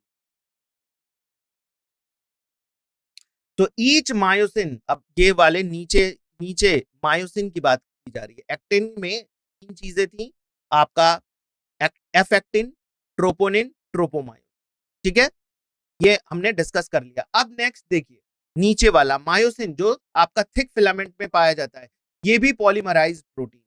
इसमें जो है बहुत सारे मोनोमेरिक प्रोटीन्स पाए जाते हैं जिनको आप क्या कहते हैं? मीरोमायोसिन। इसका जो प्रोटीन है वो कहलाता है meromyosin, and that is the one thick filament, और ये एक वन थिक फिलामेंट का बना हुआ। तो each meromyosin has two important parts. दो इंपॉर्टेंट पार्ट होते हैं, एक शॉर्ट आर्म और एक टेल, आप देख सकते हैं, दिस इज द टेल और ये वाला पार्ट जो है वो शॉर्ट आर्म है। किससे बना हुआ है? द फॉर्मर, यानी कि जो शॉर्ट आर्म है वो हैवी मीरोमाइसिन से बना हुआ है और जो टेल वाला पार्ट है वो लाइट मीरोमाइसिन से बना हुआ है। मीरोमाइसिन is the name of the protein found in the myosin. मीरोमाइसिन उस प्रोटीन का नाम है जो कि मायोसिन थिक फिलामेंट में पाया जाता है। So HMM component यानी कि heavy myromycin, the head and the short arm project outward at regular distances। तो देखिए ये है, फिर यहां पर ऐसे आगे ये बढ़ेगा, फिर यहां पर अगेन एक हेड रीजन इस तरीके से बना होगा, फिर ये है, फिर अगेन ये ऐसे बना होगा। इस तरीके से जो है ये पूरे ये अरेंज होते हैं और इससे जाकर अटैच कर, यहां पर जहां पे ट्रोपोनिन लगा है ना, ये हेड रीजन इससे जाकर अटैच करता है जब इसको कॉन्ट्रैक्ट करता है। अब ये अटैचमेंट कैसे होता है, ये सबसे इंपॉर्टेंट पार्ट है ना। So the globular head is an active ATPase enzyme. ये वाला जो इसका हेड रीजन आप देख रहे हैं यहाँ पे, ये हेड रीजन है। ये देखिए यहाँ पे क्या लिखा हुआ है, दो बाइंडिंग साइट आपके दिख रहे हैं, एक एटीपी बाइंडिंग साइट होता है और एक एक्टिन बाइंडिंग साइट होता है।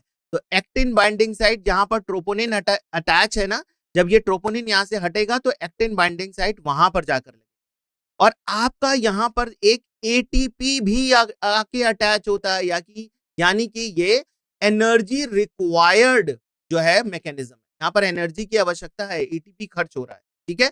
तो एटीपीएज एंजाइम यहां पर आके लगता है, इसके पास एटीपीएज एंजाइम की एक्टिविटी है और वो तब पूरी होती है जब एटीपी यहां पर आकर अटैच, इसके हेड रीजन में जाकर अटैच। अब हम मैकेनिज्म की बात करें तो सबसे पहले देखिए मैकेनिज्म में क्या होता है, ये इस पूरे मैकेनिज्म को हम स्लाइडिंग मूवमेंट भी कहते हैं और इसको स्लाइडिंग फिलामेंट थ्योरी के नाम से भी, ठीक है। तो इसमें होता क्या है कि muscle contraction is initiated by the signal sent by the central nervous system. मैंने कहा था ना कि आपका जो मूवमेंट है, मसल का जो मूवमेंट है, उसमें तीन चीज इन्वॉल्व होती है ना। आपके मसल्स इन्वॉल्व होते हैं, आपका जो है यहाँ पर सेंट्रल नर्वस सिस्टम भी इन्वॉल्व होता है। तो देखिए यहाँ पर जो है सेंट्रल नर्वस सिस्टम की बात करें, ये मसल है और मसल के ऊपर जो एक नर्व आकर इस तरीके से attach, like this is the nerve. तो ये सिग्नल पहुंचाती है, right, via a motor neuron. The muscle contraction initiated by the signal sent by the central nervous system via motor neuron.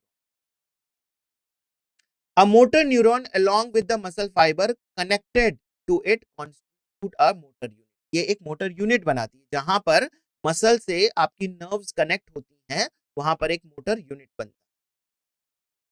So the junction between the motor neuron and the sarcolemma of the muscle fiber is called as the neuromuscular junction or the motor end।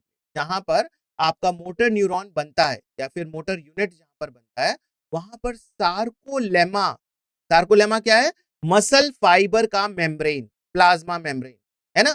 वहां पर nerves जो होती है, nerve ending जो होती हैं, क्या release करती हैं, न्यूरोट्रांसमीटर, और ये आपका neuromuscular junction, right. So they are releasing neuromuscular junction पे दे आर रिलीजिंग न्यूरोट्रांसमीटर्स, और न्यूरोट्रांसमीटर को एग्जांपल है एसिटिलकोलिन, आपको पता होगा, राइट। दो मसल्स के बीच में जो अटैचमेंट होता है, वो एक जगह बीच में गैप पाया जाता है, उस गैप में कुछ केमिकल रिलीज किया जाता है जिसको आप कहते हैं न्यूरोट्रांसमीटर। तो यहां पर जब मसल्स से भी आपकी जो नर्व एंडिंग अटैचमेंट करती है, तो यहां पर भी वो केमिकल रिलीज करती है। उस केमिकल्स छोटे छोटे वेसाइकल्स के फॉर्म में आपके ये केमिकल्स होते हैं जिनको न्यूरोट्रांसमीटर कहते हैं, और जो इसमें एक एग्जांपल है acetylcholine as a neurotransmitter. Now this acetylcholine generate an action potential in the sarcolemma। आपने एक्शन पोटेंशियल अभी पढ़ना है अगले चैप्टर में, ठीक है, कैसे जनरेट होता है इलेक्ट्रिकल सिग्नल। यहां पर केमिकल सिग्नल दिया जा रहा है। ये जो एसिटिलकोलिन जब प्लाज्मा मेम्ब्रेन पर आकर अटैच होता है, तो प्लाज्मा मेम्ब्रेन में एक एक्शन पोटेंशियल जनरेट करता है, and this spreads through the muscle fibre and cause release of calcium ion into the sarcoplasm. याद है आपको कैल्शियम आयन कहां पर पाया गया था? कैल्शियम आयन आपका प्रेजेंट था किसमें? Endoplasmic reticulum of the muscle fibre. और एंडोप्लाज्मिक रेटिकुलम जो मसल फाइबर में पाया जाता है उसको आप क्या कहते हैं? Sarcoplasmic reticulum. तो ये सार्कोप्लाज्मिक रेटिकुलम कैल्शियम आयन फटाफट बाहर निकालना शुरू कर देता। Now increase in the calcium level binds to the binding of the calcium with a subunit of troponin। अब ये देखिए यहां पर जब हमने बात की थी ना, जो एक्टिन फिलामेंट था उसके कई जगह पर ट्रोपोनिन प्रेजेंट, तो ये ट्रोपोनिन से कैल्शियम आयन बाइंड करता है on the actin filament and thereby removing the masking of active sites of the myosin. और यहां पर जो है एक्टिव साइट्स जो जहां पर ट्रोपोनिन पड़े थे, कैल्शियम उससे बाइंड करता है और ट्रोपोनिन को हटा देता है। तो जो एक्टिव साइट उसने कवर अप करके रखा था ट्रोपोनिन ने, वो अब क्या हो गया? एक्सपोज हो गया। और यहां पर जो है एटीपी आती है, यहां पर देखिए एटीपी आई है ना, और ब्रेक हो गई किसमें? एडीपी और पीआई। आपका मायोसिन का जो हेड रीजन है वहां पर एटीपी अटैचमेंट पॉइंट होता है और एक एक्टिन बाइंडिंग साइट भी होता है। तो देखिए यहां पर क्रॉस ब्रिज बन गया, और ये क्रॉस ब्रिज बन रहा है किसके बीच में? मायोसिन के हेड और एक्टिव साइट्स ऑफ एक्टिन। उस एक्टिव साइट्स को किसने कवर करके रखा था? ट्रोपोनिन।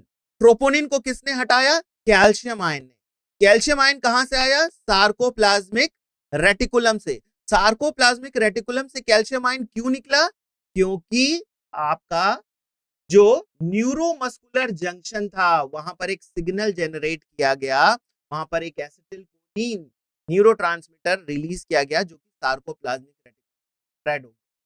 ये एक्शन पोटेंशियल की वजह से आपका साइटोप्लाज्मिक रेटिकुलम जो है या फिर सार्कोप्लाज्मिक रेटिकुलम जो है वो रिलीज करता है कैल्शियम। तो ये क्लियर है ये किस तरीके से ये काम हो रहा है? ठीक है, अब ये देखिए क्रॉस ब्रिज बन गया। क्रॉस ब्रिज बनता है तो मायोसिन जो है वो एक्टिन को खींचती है और स्लाइडिंग होती है। ठीक है, यहां पर स्लाइडिंग होती है। So the calcium is responsible for unmasking of active sites of cross bridge activity during the muscle contraction। Muscle contraction को कराने के लिए जो क्रॉस ब्रिज बनता है उसको अनमास्किंग की जाती है एक्टिव साइट्स के लिए, और वो रिस्पॉन्सिबल है कैल्शियम। इसलिए देखिए कैल्शियम आयन बहुत इंपॉर्टेंट रोल प्ले करता है। So the myosin head bind to the exposed active sites on the actin to form the cross bridge utilizing the energy from the hydrolysis। तो अब हम यहां पर देखेंगे कि किस तरीके से, देखिए वही फिगर है लेकिन यहां पर आपके लाइंस के फॉर्म में दिखाया गया, राइट। तो आप ये देखिए ये आपकी मायोसिन की हेड रीजन है, वो ज्वाइन कर गई एक्टिन से, तो इसको देखिए खींच रही है। यहां पर ये एरो देख रहे हैं, ये इस तरफ से खींच रही है, ये स्लाइडिंग हो रही है। So the Z line attached to these actins are also pulled। ये देखिए यहां पर जो Z line थी ना, these are the Z line। अब ये Z line देखिए यहां पर थी, अगर देखा जाए तो ये Z line यहां पर थी जब रिलैक्स कंडीशन में। अब Z line कहां पर हो गई? यहां पर चली, तो Z line छोटी हो गई क्योंकि यहां पर स्लाइडिंग एक्टिविटी हो रही है, राइट।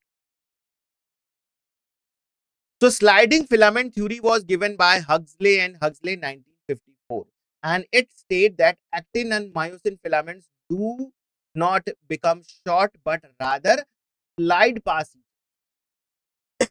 यहां पर जो एक्टिन और मायोसिन की फिलामेंट है वो शॉर्ट नहीं हो रहे हैं, वो स्लाइड कर रहे हैं एक दूसरे के ऊपर, राइट। इस वजह से इनकी शॉर्टनिंग हो रही है, इसकी साइज सेम है। So the myosin releasing ADP and PI goes back to the relaxed state। और जैसे ही ATP आपका ब्रेक डाउन करता है, एनर्जी रिलीज हो जाती है, ADP और PI जनरेट होता है, ये वापस से रिलैक्स कंडीशन में आ जाते हैं और अपनी ओरिजिनल पोजीशन, ये वाली position. A new ATP binds and the cross bridge is broken। Again से न्यू ATP बाइंड होता है और क्रॉस ब्रिज ब्रोक कर जाता है। So the ATP is again hydrolyzed by the myosin head and the cycles of cross bridge formation breaking। तो बार बार ATP join करता है और बार बार ये स्लाइडिंग एक्टिविटी होती रहती है और आपका मसल जो है वो कॉन्ट्रैक्ट करता रहता है, right. The reaction time of the fibre can vary in the different muscles to muscle vary करता है, जो रिएक्शन टाइम है वो आपका सेम नहीं होता हर जगह, that depends. Repeated activation of the muscle can lead to the accumulation of lactic acid, क्योंकि यहां पर एटीपी देख रहे हैं ना, अगर आपको रिपीटेड एक्टिविटी चाहिए, लगातार कोई मस्कुलर एक्टिविटी कर रहे हैं, तो वहां पर एटीपी की एनर्जी चाहिए, राइट। और ये एटीपी की एनर्जी कैसे शुरू हो जाती है, बार बार ग्लाइकोलिसिस ही होती है, साइट्रिक एसिड साइकिल नहीं चलता। और ग्लाइकोलिसिस जो है वो आपका पायरुविक एसिड किसमें चेंज हो जाता है, लैक्टिक एसिड। वहां पर एनएरोबिक रेस्पिरेशन होना शुरू हो जाता है and that lead to the fatigue. Muscle contain red colored oxygen storing pigment that is called as myoglobin। आपका ये जो रेड कलर का पिगमेंट जो है वो मसल्स में प्रेजेंट होते हैं, जिसको आप मायोग्लोबिन कहते हैं, है ना। तो myoglobin content is high in some of the muscles which gives the reddish appearance. ये आपके मायोग्लोबिन जो है मसल्स में कई बार बहुत ज्यादा होते हैं और आपका मसल देखिए बिल्कुल रेड कलर का दिखाई देता है, and this is called as red fibre. आपके कुछ मसल्स ऐसे भी होते हैं जिनमें मायोग्लोबिन बहुत कम होता है, तो वो व्हाइट फाइबर्स के फॉर्म में दिखाई दे रहे हैं। The muscles also contain plenty of mitochondria which can utilize large amount of oxygen stored in them for the ATP production। देखिए माइटोकॉन्ड्रिया के अंदर दो बहुत इंपॉर्टेंट चीज हो रही है, क्या, साइट्रिक एसिड साइकिल और आपका इलेक्ट्रॉन ट्रांसफर, जिसके फलस्वरूप बहुत ज्यादा एनर्जी प्रोड्यूस होती है ना।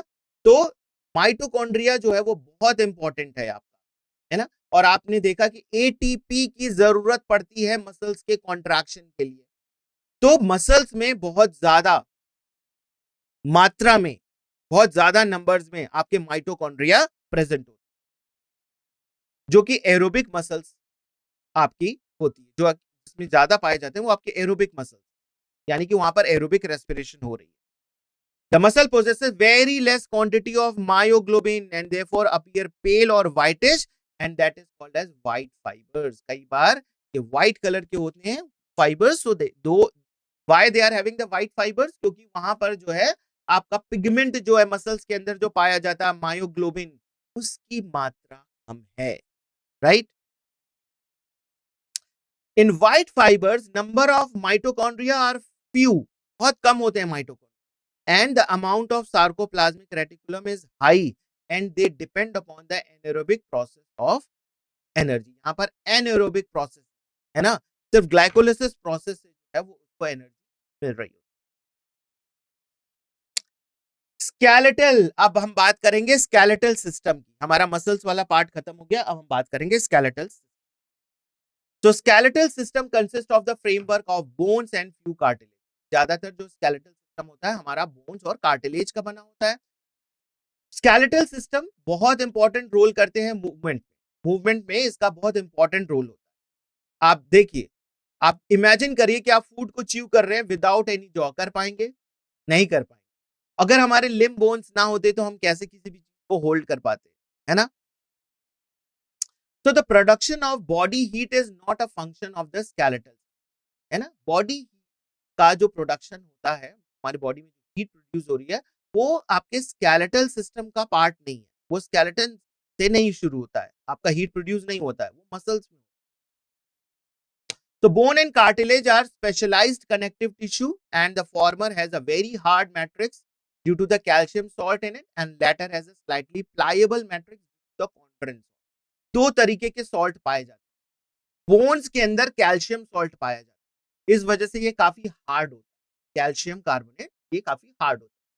और वहीं आपका जो आपका क्या है, कार्टिलेज, कार्टिलेज के अंदर जो है वो प्लायबल मैट्रिक्स, प्लायबल मैट्रिक्स मतलब आपके जो बोन वाला जो मैट्रिक्स है जो कि काफी हार्ड है उससे थोड़ा सॉफ्ट होता है। और ये आपके सॉल्ट जो इसमें प्रेजेंट होते हैं वो होते हैं chondroitin salt. This salt is called as chondroitin. तो आपको ध्यान रखना है, हार्ड मैट्रिक्स पाया जाता है बोन्स में जो कि कैल्शियम सॉल्ट से बना हुआ होता है, और आपका जो कार्टिलेज होता है उसमें आपका प्लायबल मैट्रिक्स होता है जो कि कॉन्ड्रोइटिन सॉल्ट से बना होता है। ह्यूमन बीइंग का जो स्केलेटन होता है, देखिए 206 हड्डियों से मिलकर बना होता है और कुछ कार्टिलेज। 206 हड्डियां ये फिक्स होती हैं। जब बेबी बॉर्न होता है तो उसमें हड्डियां ज्यादा होती हैं, लेकिन जैसे जैसे उसका डेवलपमेंट होता है ना, उसकी बोन्स जुड़ती जाती हैं और एक एडल्ट में आप देखेंगे कि 206 बोन्स पाए जाते हैं। पूरे आपके बोन्स जो हैं, पूरे स्केलेटल सिस्टम को आप दो पार्ट में डिवाइड कर सकते हैं, the axial and the appendicular skeleton. Axial skeleton में देखिए आपका स्कल आता है, वर्टिब्रल कॉलम आता है, आपका रिब केज आता है, आपका पेल्विक गर्डल आता है ना। और आपका एपेंडिकुलर स्केलेटन में क्या आता है, आपके फोर लिम्स यानी कि हाथों की जो बोन्स हैं वो आते हैं, और आपके हाइंड लिम यानी कि लेग्स के बोन्स। एक्सियल स्केलेटन की बात करें तो देखिए 80 बोन से बना होता है, distributed along the main axis of the body. Axial skeleton आपके एक्सिस ऑफ द बॉडी का निर्माण करता है, और एक्सिस ऑफ द बॉडी में देखिए क्या क्या चीजें आ रही हैं, skull, vertebral column, sternum, ribs, ये आपके एक्सियल स्केलेटन का पार्ट होता है, और ये आपके 80 बोन से मिलकर बना हुआ। The skull is composed of two sets of bone, दो सेट ऑफ बोन है इसमें, देखिए क्रेनियल और फेशियल है। क्रेनियल यानी कि जो हेड की, आपका जो ब्रेन को कवर करने वाला पार्ट है, दैट इज क्रेनियम। और फेस, फ्रंट की जो फेस होती है उसकी कुछ बोन्स होती है, राइट। तो ये टोटल कितनी बोन्स है आपकी क्रेनियल की, देखिए 8 बोन्स, ठीक है। टोटल 22 बोन्स होती हैं, जिसमें कि 8 जो है वो cranial bone. They form the hard protective outer covering cranium for the brain. तो देखिए क्रेनियम बोन्स में क्या क्या आ रही है, पैराइटल बोन्स आ रही है, टेम्पोरल बोन आ रही है, ऑक्सीपिटल बोन आ रही है, फ्रंटल बोन आ रही है ना। ये सारी बोन्स जो हैं वो आपके ब्रेन की, राइट। फिनॉइड बोन भी है। तो ये सभी आपके क्रेनियम की bones. Facial region is made up of 14 skeletal element. 22 आपका पूरा हेड रीजन में था, स्कल में था, और क्रेनियम में आपकी 8 थी, और 14 आपकी फेशियल रीजन में, which form the front part of the skull. A single U-shaped bone called hyoid is present at the base of the buccal cavity and it's also included in the skull. हमारी एक जो है ना base होती है, हमारा जो buccal cavity है उसका एक बेस होता है, और वो भी एक यू शेप तरीके से यू शेप बोन होता है, जिसको आप हायर्ड बोन कहते हैं, और ये भी हमारे स्कल का ही पार्ट होता है। तो कई बार इससे प्रश्न पूछा जा सकता है, हायर्ड जो है वो किसका पार्ट है, स्कल का पार्ट है या फिर अपेंडिकुलर स्केलेटल का पार्ट है, किसका पार्ट है ना। तो आपको ध्यान रखना है कि ये स्कल रीजन के अंतर्गत ही आता है। Each middle ear contains the three tiny bones such as malleus, incus and stapes and collectively called as ear ossicles. हमारे ईयर जो है ना वो 3 पार्ट्स में डिवाइडेड होते है ना, एक्सटर्नल ईयर, मिडिल ईयर और इंटरनल ईयर, है ना। तो बीच वाला जो पार्ट होता है देखिए ये बोन्स का बना हुआ होता है, और ये हमारे जो बॉडी की सबसे स्मॉलेस्ट बोन में से है। ये तीनों सबसे smallest bone, malleus, incus and steppe, right. तीनों को मिलाकर आप कहते हैं ईयर ओसाइकल। ये भी आपके स्कल का ही पार्ट है। So the skull region articulate with the superior region of the vertebral column with the help of two occipital condyle, जिसको डाइकोंडाइलिक सेल कहते हैं। ये हमारे वर्टिब्रल कॉलम, स्कल वाला जो पूरा पार्ट है ना स्कल, वो वर्टिब्रल कॉलम से अटैच होता है, और इसके लिए देखिए जो कॉन्डाइल जैसा स्ट्रक्चर पाया जाता है, like this is the condyle structure, जो हमारे वर्टिब्रल कॉलम का जो वर्टिब्री होता है उससे अटैच करता है। और दो कॉन्डाइल पाए जाते हैं, इसलिए हमारे स्कल को क्या कहा जाता है, dicondylic skull. Skull is called as dicondylic skull. इसका इंपॉर्टेंट फीचर है, ह्यूमन के स्कल का important, okay. Our vertebral column, अब हम बात करेंगे वर्टिब्रल कॉलम की। तो vertebral column is formed by the 26 serially arranged unit and that is called as vertebra. एक यूनिट को हम क्या कहते हैं, वर्टिब्रा, और इस तरीके से हमारे टोटल 26 वर्टिब्रे होते हैं, ठीक है। And it extend from the base of the skull, है ना, and constitute the main framework of the trunk. ये देखिए ये हमारे vertebrae, this is one, this is, इस तरीके से टोटल आपके 26 वर्टिब्री। अब ये जो नेक रीजन में देखिए वर्टिब्री कितने हैं, इसके आपके नेक रीजन में जो है वो आपके 7 पाए जाते हैं, 7 वर्टिब्री, और इन वर्टिब्री को आप कहते हैं सर्वाइकल वर्टिब्री। उसी तरीके से जो आपका थॉरेक्स रीजन है, थॉरेक्स यानी कि चेस्ट वाला पार्ट, वहां पर देखिए 12 vertebrae present, right. Lumbar, lumbar यानी कि आपका जो कमर वाला पार्ट होता है 5 होते हैं। सैक्रल आपका 1 फ्यूज्ड होता है, और कॉकीजियल ये भी 1 फ्यूज। ये सारे हमारे वर्टिब्रल कॉलम के जो है वर्टिब्री है ना, इसके पार्ट्स है, और आपके नंबर्स, इसको आपको ध्यान रखना, ठीक है। ये सारा जब वर्टिब्री ज्वाइन कर जाते हैं आपस में, तो अंदर एक हॉलो कैविटी इसके अंदर प्रेजेंट, पूरी एक हॉलो कैविटी, राइट। और इस हमारे हॉलो कैविटी के अंदर spinal cord present. So the number of cervical vertebrae are 7 and in almost all mammals the human being, सभी mammals में इतने होते हैं, हमारे ह्यूमन बींग्स के अंतर्गत भी इतने ही 7 ही सर्वाइकल वर्टिब्री पाए जाते हैं। Vertebral column protect the spinal cord, देखिए मैंने पहले भी बताया था, इसके अंदर हॉलो एक रिंग जैसा स्ट्रक्चर होता है, तो सभी जब ज्वाइन करते हैं ना, तो एक हॉलो ट्यूब जैसा, और इसके अंदर स्पाइनल कॉर्ड आपका प्रेजेंट सपोर्ट करता है हेड को और स्पाइनल कॉर्ड को। Sternum is a flat bone on the ventral middle of the thorax. एक चीज और आपको ध्यान रखना है कि ये जो आपका वर्टिब्रल कॉलम है, ये बॉडी के किस तरफ प्रेजेंट है, डॉर्सली प्लेस। देखिए इसके ऊपर प्रश्न पूछा जाएगा, आपको पता होना चाहिए कि डॉर्सल रीजन आपके बॉडी का कौन सा है, और जो है वेंट्रल रीजन कौन सा है। जो आपका चेस्ट वाला रीजन है, जहां पर देखिए आपकी स्टर्नम बोन प्रेजेंट होती है, वो आपका वेंट्रल रीजन, और जो आपका बैक वाला पार्ट है, जो कि जहां पर आपका वर्टिब्रल कॉलम पूरा प्रेजेंट है जिस तरफ, वो आपका डॉर्सल। ओके,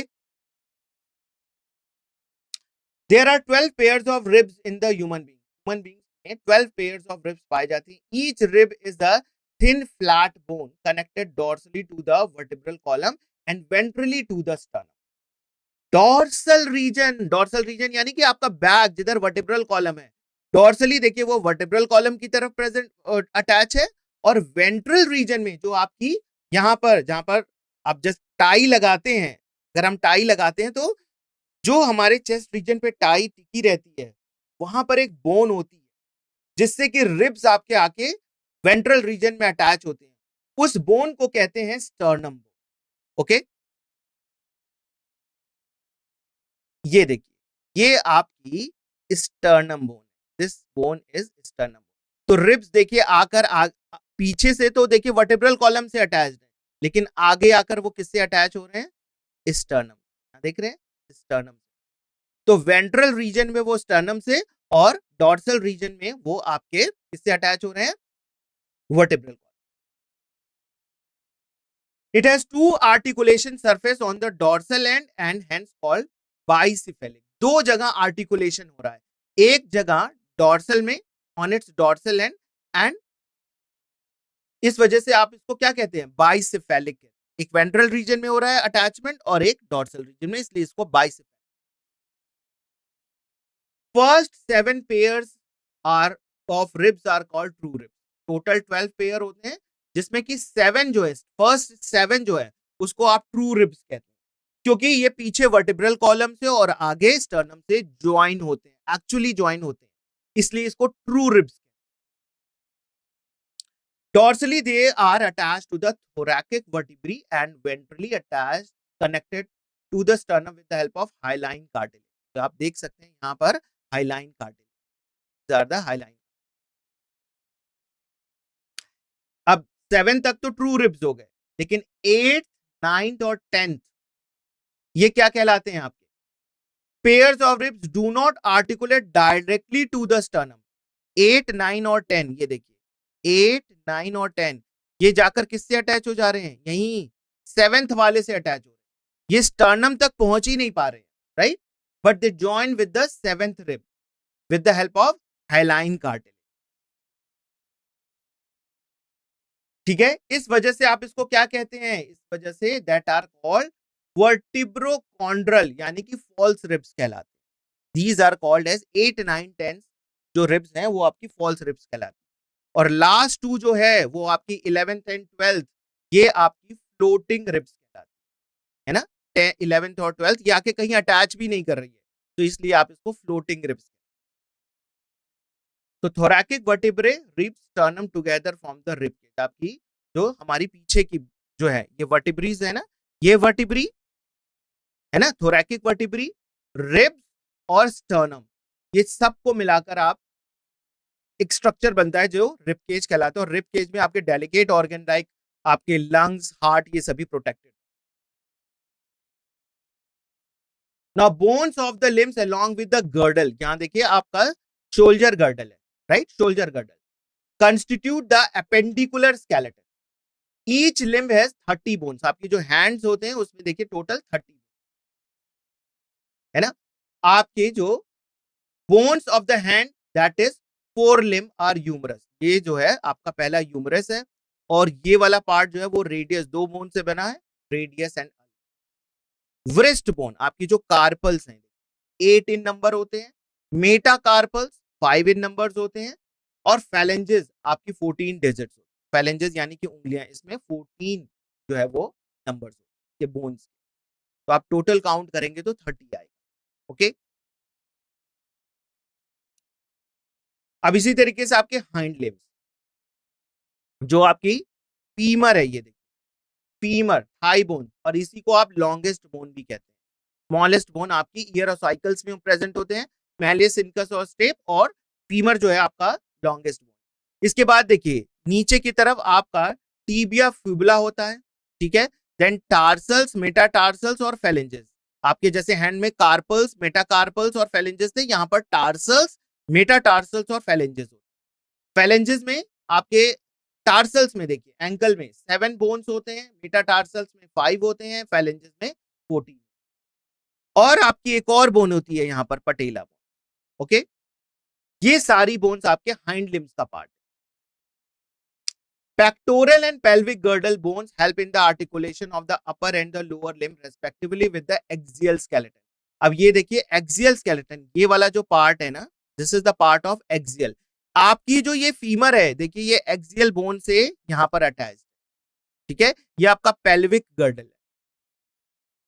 और इसी तरीके से हमारा जो शोल्डर बोन होता है, शोल्डर, वहां पर आपका पेक्टोरल गर्डल होता है। तो पेल्विक गर्डल आपकी हिप बोन, यहां पर हिप बोन वाली होती है, और उससे ये आपका जो फीमर बोन जो है वो अटैच। तो each half of the pectoral girdle, अब देखिए ये पेक्टोरल गर्डल की बात की जा रही है, जो आपके शोल्डर गर्डल होते हैं, है ना, वो क्लैविकल एंड स्कैपुला से बना होता है। Scapula is a large triangular flat bone situated in the dorsal part of the thorax। ये आपके dorsal part of thorax region में प्रेजेंट, और ये second and seventh ribs. The dorsal flat triangular body of scapula, slightly elevated ridge called spine, which project as a flat expanded process that is called as acromion। Acromion जो होता है वो आपका flattened expanded part होता है इसी scapula का। Clavicle articulate with this, और आपकी जो कॉलर बोन होती है क्लैविकल, वो इससे आपकी जुड़ी हुई होती है। Below the acromion is the depression called glenoid cavity. अब देखिए यहां पर एक कैविटी पाई जाती है जिसको हम कहते हैं ग्लिनॉइड कैविटी। इसी ग्लिनॉइड कैविटी में जो हमारा ह्यूमरस बोन होता है उसका हेड फिट होता है, और ये शोल्डर जॉइंट बना। Each clavicle is a long slender bone with the two curvature, and this bone commonly called as a collarbone। Clavicle को कॉलर बोन भी कहा जाता है। Pelvic girdle consist of 2 coxal bone. आपकी जो पेल्विक गर्डल होती है 2 कॉक्सिल बोन से बनी हुई। अभी हमने पिछले स्लाइड में जो है पेल्विक गर्डल देखा था। Coxal bone is again fuse of 3 bones, ilium, ischium and pubis. ये 3 बोन्स के फ्यूजन से बनता है coxal bone. At the point of fusion, और यहां पर भी देखिए एक कैविटी बनती है जिसको आप कहते हैं एसीटैबुलम, ठीक है, एसीटैबुलम। इसी एसीटैबुलम में जो है आपका जो थाई बोन होता है ना, वो अटैच होता है। अब हम बात करेंगे जॉइंट्स की। तो जॉइंट्स जो है वो हमारे बोन्स कई जगह जुड़े हुए होते हैं, है ना, वो आपके मूवमेंट में हेल्प करते हैं, बॉडी मूवमेंट्स में हेल्प करते हैं। So joints are the points of contact between the bones और bones and cartilage. बोन से बोन्स के बीच में कांटेक्ट होता है और बोन से कार्टिलेज के बीच में कांटेक्ट होता है। तो आप देख सकते हैं यहाँ पर 3 डिफरेंट टाइप्स ऑफ जॉइंट्स हैं, fibrous joint, cartilage joints and synovial joint. Force generated by the muscles is used to carry out movement the joints where the joint act as a fulcrum. तो यहां पर force generate होता है, तो जो आपके joint होते हैं वो फलक्रम की तरह काम करता है। आपने पढ़ा होगा फिजिक्स में ये फिनोमेनन, है ना, फोर्स फलक्रम होता है और फलक्रम यहां पर कौन, फलक्रम की तरह कौन काम कर रहा है, जॉइंट। तो joints have been classified 3 major structure form, fibrous, cartilage and synovial. जो आपकी फाइब्रस जॉइंट होते हैं वो देखिए बिल्कुल ऐसा सूचर होता है, इमूवेबल जॉइंट होते हैं। आपके 8 बोन्स आपके क्रेनियम में पाए जाते हैं, ये सभी आपके फाइब्रस जॉइंट से जुड़े हुए होते हैं, कोई मूवमेंट इसमें देखने को नहीं मिलता।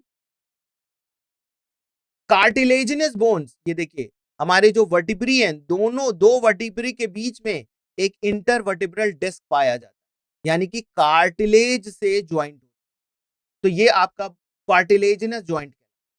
और यहीं पर आपके साइनोवियल जॉइंट जो होता है, एक कैविटी पाई जाती है, तो साइनोवियल कैविटी। तो fibrous joint do not allow कोई भी मूवमेंट फाइब्रस जॉइंट देखने को नहीं।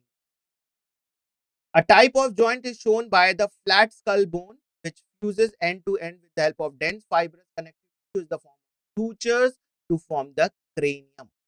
ये आपके क्रेनियम तरीके से स्कल बोन में आपके सूचर्स प्रेजेंट होते हैं, जो कि आर्टिकुलेशन ऐसा होता है कि कोई भी मूवमेंट आपका यहां पर नहीं होता, और इस तरह के जो जॉइंट्स होते हैं वो फाइब्रस जॉइंट है, और ये आपके dense fibrous connective tissue present. Cartilaginous joint next जो है वो आपका कार्टिलेजिनस जॉइंट है, जो कि कार्टिलेज, दो आपके बोन्स के बीच में कार्टिलेज प्रेजेंट होता है, उसकी वजह से ये जॉइनिंग। देखिए एडजेसेंट वर्टिब्रा, दो वर्टिब्रे के जो जॉइनिंग होती है वो इसी की है, वर्टिब्रल कॉलम में ये प्रेजेंट, और ये थोड़ा मूवमेंट आपको प्रोवाइड करता है, लिमिटेड, है ना, बहुत ज्यादा मूवमेंट नहीं, but yes limited movement is there. Synovial joints are characterized by the presence of fluid filled synovial cavity.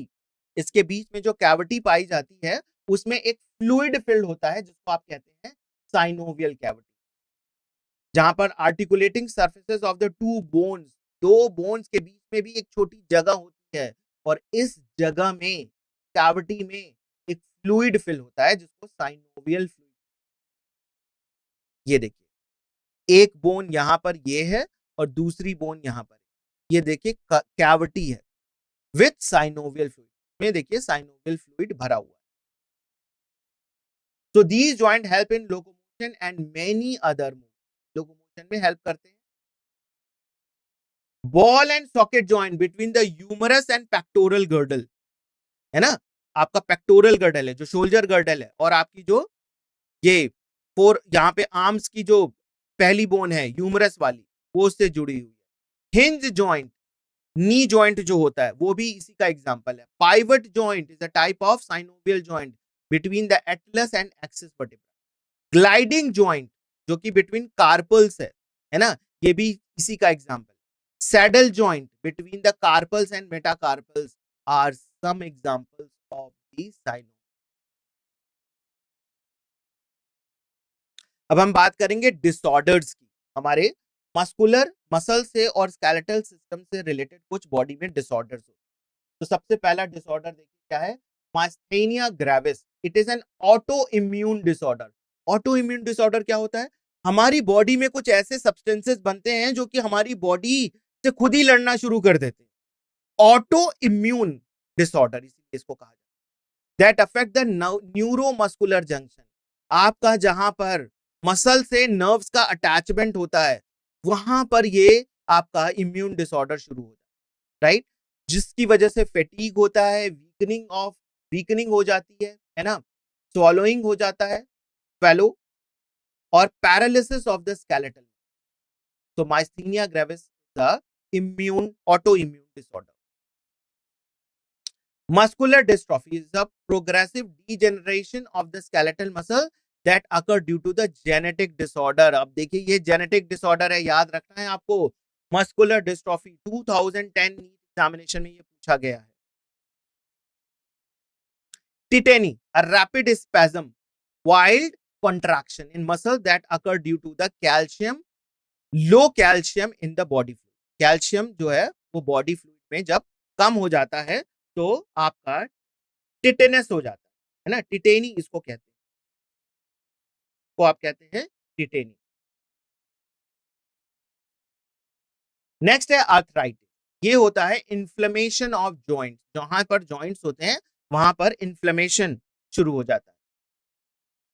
Osteoporosis in age related disorder. ये जो है आपका एज से रिलेटेड डिसऑर्डर, यानी कि जब एजिंग हो जाती है तो यहां पर आपका क्या होता है, बोन का मास जो है डिक्रीज हो जाता है and increase chances of fracture.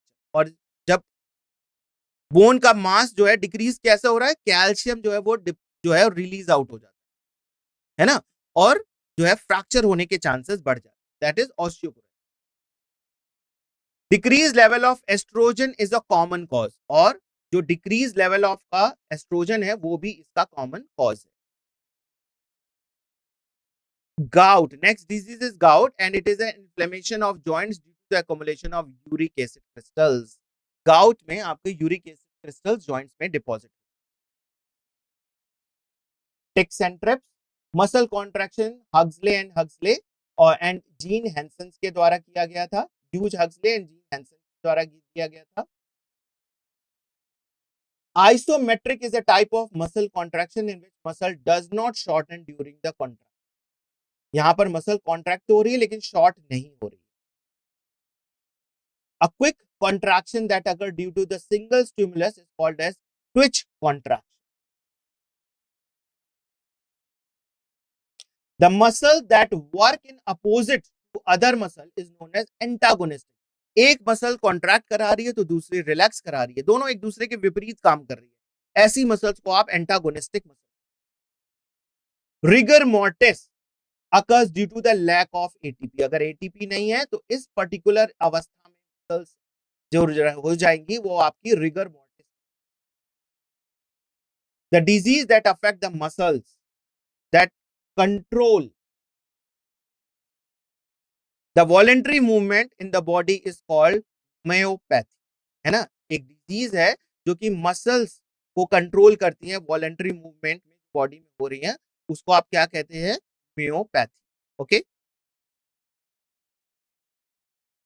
तो अभी हमारा ये थ्योरी पार्ट जो है वो कंप्लीट हो गया है.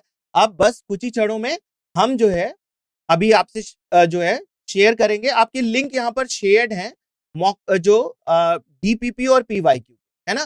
तो बस अब हम डीपीपी और पीवाईक्यू इसी चैप्टर से रिलेटेड जो है वो सॉल्व करेंगे. ओके, तो हम सबसे पहले डीपीपी सॉल्व कर रहे हैं, लोकोमोशन एंड मूवमेंट चैप्टर. ठीक है, तो आप सभी से लिंक शेयर है, आप सभी को ये सॉल्व करना है, राइट. तो मैं आशा कर रहा हूँ आप सभी ने अपने मोबाइल में या फिर अपने टैब में, लैपटॉप में, है ना, सभी ने ये ओपन कर लिया होगा. और अब हम स्टार्ट करते हैं डीपीपी. तो पहला क्वेश्चन हम देखते हैं यहाँ पर. 8th, 9th and 10th ribs are known as false ribs because their external portions are attached to A. Xiphisternum, second, costal cartilage of 7th rib, C. They have no costal cartilage, and fourth, they are not true ribs. 8th, 9th और 10th को हम false ribs क्यों कहते हैं, क्योंकि ये attach होती है ज़िफिस्टर्नम से, डायरेक्ट स्टर्नम से अटैच हो जाती है. देखिए, फॉल्स रिब्स इसीलिए कहा जाता है क्योंकि ये स्टर्नम से अटैच नहीं हो पा रही हैं. तो पहला वाला तो बिल्कुल ऑप्शन करेक्ट नहीं है ना. स्टर्नम से अगर अटैच होती तो आप इसको कहते कि ये तो ट्रू रिब्स है. But 8th, 9th and 10th को हम फॉल्स रिब्स कह रहे हैं. और ट्रू रिब्स वही होती हैं जो आपकी स्टर्नम से अटैच्ड होती तो अगर ये स्टर्नम से अटैच नहीं हो रही हैं तो किससे अटैच हो रही हैं? कोस्टल कार्टिलेज से अटैच हो रही हैं। They are not true ribs. तो डी वाला ऑप्शन तो बिल्कुल ही मैच नहीं कर रहा है। बट अगर आप बी ऑप्शन देखिए, costal cartilage of seventh rib, yes, ये जो है आपकी जो सेवेंथ रिब्स होती हैं उससे अटैच करती। तो आप सभी लोगों ने यहां पर जो आंसर दिया है, राइट, ये costal cartilage of the seventh rib से अटैच होती हैं, ये बिल्कुल करेक्ट है। तो मैं इसको सेव करता हूं और अगले प्रश्न की तरफ बढ़ता हूं। अगला प्रश्न हमारा, a cup shaped cavity for the articulation of the head of the femur is called. जो हमारा फीमर बोन होता है वो एक कप शेप्ड कैविटी से आर्टिकुलेट करता है, कप शेप कैविटी से जुड़ा हुआ होता है, उसको आप क्या कहते हैं? यहां पर फीमर की बात की जा रही है, फीमर और ह्यूमरस में कंफ्यूज नहीं होना है आपको, right. Glenoid cavity, acetabulum, obturator and sigmoid notch. So अगर हम ग्लिनॉइड कैविटी को देखें, देखिए ग्लिनॉइड कैविटी कहां पे प्रेजेंट होती है? It is present in the scapula. ये आपकी ग्लिनॉइड कैविटी स्कैपुला में प्रेजेंट होती है। ऑब्ट्यूरेटर फोरामेन की अगर हम बात करें तो ये लार्ज ओपनिंग होती है हिप बोन में, between the pubis and ischium, है ना? तो ये भी नहीं हो सकता। अब अगर आप फोर्थ वाला ऑप्शन देखिए, sigmoid notch. Sigmoid notch is the groove in the ramus of the mandible. ये हमारे जॉज में प्रेजेंट होता है सिग्मोइड नॉच। और आपका फीमर बोन की बात की जा रही है, फीमर आपका बोन किससे अटैच होगा देन?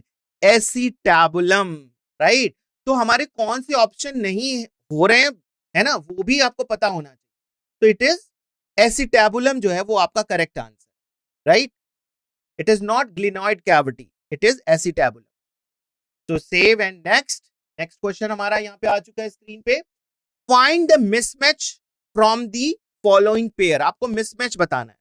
तो पहला ऑप्शन देखते हैं क्या है। Joint between the carpal and metacarpals of thumb, इसको ग्लिनॉइड जॉइंट कहते हैं।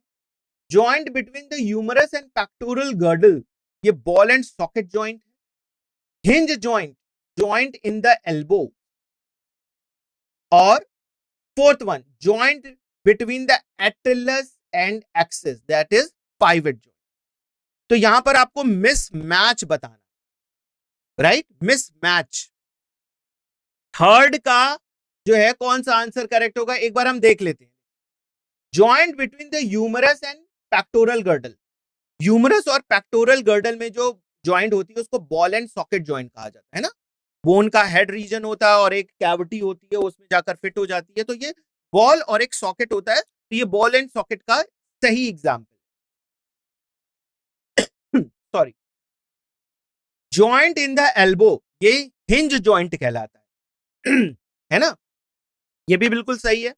और आपका joint between the atlas and axis vertebra, पहला वर्टिब्री और सेकंड वर्टिब्री के बीच में जो जॉइंट होता है वो आपका पाइवट जॉइंट होता है। दिस इज ऑल्सो, पहले वाले की बात करें करते हैं। Joint between the carpal and metacarpal, ये ग्लाइडिंग जॉइंट नहीं है, तो फिर कौन सा जॉइंट है? This is a saddle joint. तो आपको जॉइंट गलत है तो सही भी पता होना चाहिए, राइट। तो joint between the carpal and metacarpals of thumb, है ना, थंब में जो कार्पल और मेटाकार्पल का जॉइंट होता है वो ग्लाइडिंग जॉइंट नहीं होता, वो सैडल जॉइंट होता है। इसलिए हमारा पहला वाला जो है वो मिस। अगला प्रश्न हमारा यहां पर, matrix of bone is composed of chondrin, ossein, osteon और ऑक्सिन। तो सिंपल क्वेश्चन है ये तो बहुत। और हमारा एक ऑप्शन तो बिल्कुल ही आउट ऑफ कंटेक्स्ट है ना, ये एक्चुअली ऑप्शन होना नहीं चाहिए था, but yes it is there. कई बार ऐसे ऑप्शन आते हैं और बच्चे कई बार ऐसी गलतियां कर जाते हैं, उसी ऑप्शन को मार्क भी कर देते हैं। तो आपको बहुत ध्यान रखना है ऑप्शन मार्क करते वक्त। Matrix of bone is composed of chondrin, bone का जो मैट्रिक्स होता है वो किससे बना हुआ है? कॉन्ड्रिन का बना होता है, ओसीन का बना होता है, ऑस्टियन का बना होता है या फिर ऑक्सिन का बना होता है। कॉन्ड्रिन देखिए आपका पाया जाता है किसमें? कॉन्ड्रिन आपका पाया जाता है आपके कार्टिलेज में, राइट। और ऑस्टियोन क्या है? ऑस्टियोन जो है वो सिलिंड्रिकल फंक्शनल यूनिट है बोन का, ऑस्टियोन। तो ये भी आपका है ना, मैट्रिक्स नहीं बना रहा है। और ऑक्सिन तो हार्मोन है, वो आपके प्लांट्स में पाया जाता है। अब जो आपका बी वाला ऑप्शन है, ओसीन। सो ओसीन जो है वो आपका इंट्रासेलुलर सब्सटेंस है जो कि बोन में पाया जाता है, और इसी की वजह से आपका बोन इतना हार्ड होता है। सो ओसीन जो है आपका बिल्कुल करेक्ट है आंसर। यहां पे ओसीन जो है वो बी वाला ऑप्शन सही है। तो इसको मैं सेव करता हूं और अगले प्रश्न की तरफ बढ़ता हूं। अगला प्रश्न हमारा, joint which are fused end to end with the help of dense fibrous connective tissue are referred as A. Sutures, B. Saddle joint, C. Cartilage joint, and D. Ball and socket joint.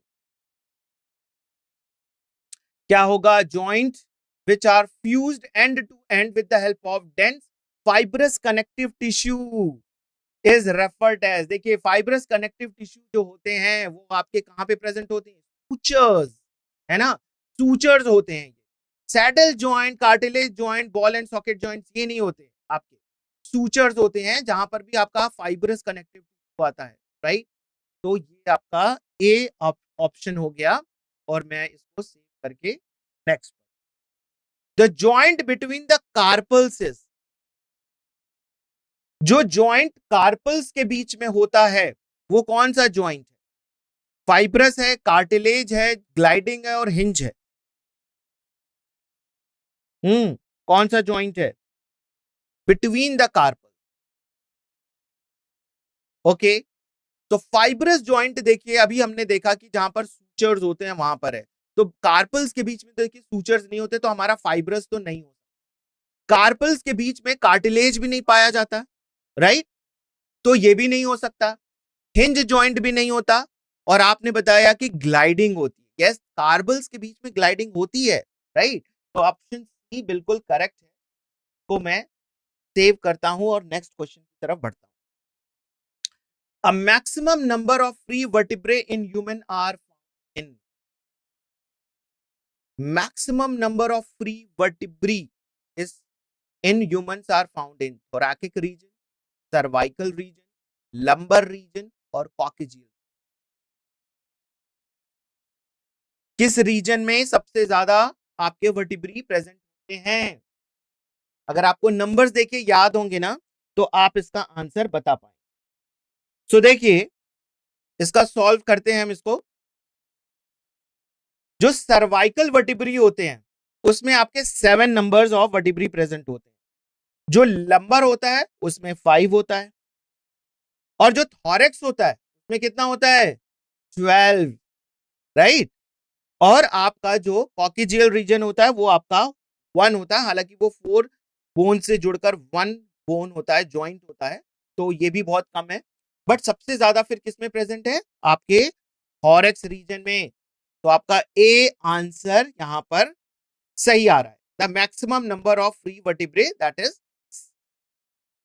12 होते हुए इसमें thorax reason में। तो मैं इसको यहां पर save करता हूं। Next, the joint found between the sternum and the ribs in human, कौन सा जॉइंट होता है जो आपका स्टर्नम बोन होता है ना, चेस्ट रीजन में जो बिल्कुल आपकी फ्रंट बोन होती है स्टर्नम, जिससे सारी ट्रू रिब्स आकर अटैच होती है, और ये जो अटैचमेंट करती हैं वो किस जॉइंट से अटैचमेंट करती हैं?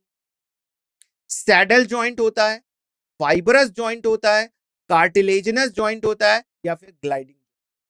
सी जो है वो कार्टिलेजिनस जॉइंट। यस, जो आपके यहां पर रिब्स जो स्टर्नम से जुड़े हुए होते हैं वो आपके कार्टिलेज से जुड़े होते हैं, ग्लाइडिंग नहीं है।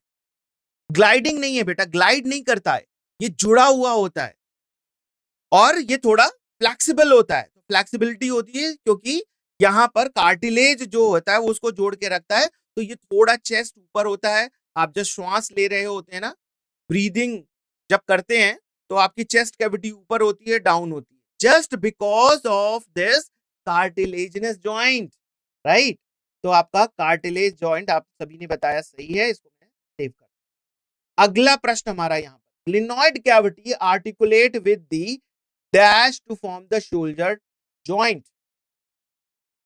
यहां पर शोल्डर जॉइंट ये कर रहे हैं, glenoid cavity articulate with dash, किससे हो रहा है? A pelvic girdle, B humerus, C patella और डी स्टर्नम। तो देखिए स्टर्नम तो चेस्ट है और ग्लिनॉइड कैविटी आपकी कहां पर है? शोल्डर जॉइंट में है, तो ये बिल्कुल इनकरेक्ट हो जाता है। पटेला, पटेला बोन जो होती है आपकी नी पर होती है ना, वो भी बिल्कुल इनकरेक्ट है। पेल्विक गर्डल आपका कहां है? हिप गर्डल को पेल्विक गर्डल कहते हैं और यहां पे शोल्डर की बात की जा रही है, तो ये तीनों आपके इनकरेक्ट इस वजह से हो जाते हैं।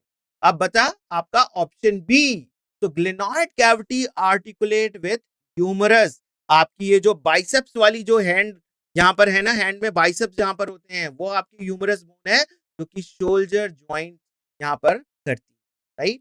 तो मैं भी इसको ह्यूमरस पे ऑप्ट करता हूं, सेव कर।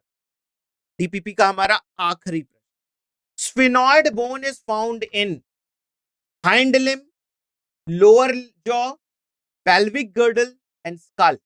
कहां पर आपका स्फिनॉइड बोन प्रेजेंट होती है? तो हाइंड लिम्ब यानी कि हाथ के बोन्स में तो आपके देखिए क्या क्या आया था आपके, ये बिल्कुल नहीं था बोन, स्फिनॉइड बोन नहीं था, लोअर जॉ में भी नहीं था, और पेल्विक गर्डल में भी आपके इलियम, इस्चियम एंड प्यूबिस थे। स्कल में, यस स्कल में जरूर मैंने आपको बताया था 8 बोन्स होते हैं ना, तो उन 8 बोन्स में से आपका एक जो है स्फिनॉइड बोन ही होता है। सो आप सभी ने स्कल ऑप्ट भी किया है, वेरी गुड। इसको मैं सेव करता हूं एंड सबमिट करता हूं। Yes, all questions are correct. तो अभी हमने डीपीपी को सॉल्व कर लिया, राइट। अब हम बढ़ेंगे अपने पीवाईक्यू सेक्शन की। पीवाईक्यू को भी देखते हैं। तो पहला क्वेश्चन हमारे पीवाईक्यू का देखिए क्या है, match the following columns and select the correct option. ये match the column type of question है, ठीक है। नीट 2020 में आया है, कॉलम 1, कॉलम 2। ए आपका फ्लोटिंग रिब्स है, बी एक्रोमियन है, सी स्कैपुला है और D glenoid cavity. Second column में अगर हम देखें तो located between the second and seventh ribs, A first है, second head of the humerus है, थर्ड क्लाविकल है और आपका फोर्थ जो है do not connect with sternum. हमारा जो पहला वाला आप पार्ट देखिए, ए क्या है हमारा? Floating ribs. फ्लोटिंग रिब्स जो है आपकी do not connect with the sternum, sternum से तो कनेक्ट नहीं होती है, तो जो है ए का मैच यानी कि फ्लोटिंग रिब्स का मैच जो है वो do not connect with the sternum से आ रहा है ना। नेक्स्ट देखते हैं एक्रोमियन। एक्रोमियन जो है वो किससे आप मैच कर सकते हैं? क्लाविकल, है ना, क्लाविकल बोन से जो है ये मैच करेगा।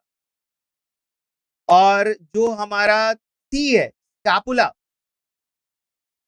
स्कैपुला जो है वो हमारा किससे मैच कर रहा है?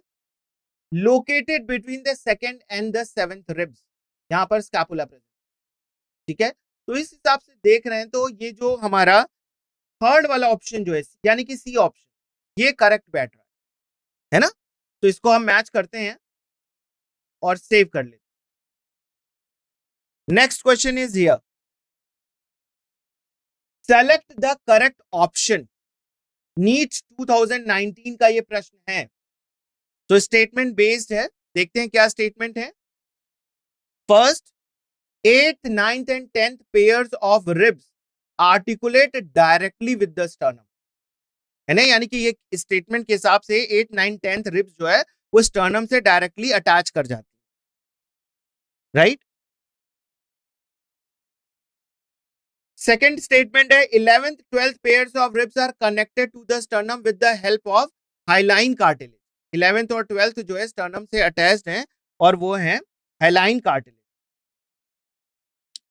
और आपका जो थर्ड स्टेटमेंट है each rib is a flat thin and all the ribs are connected dorsally to the thoracic vertebrae and ventrally to the sternum.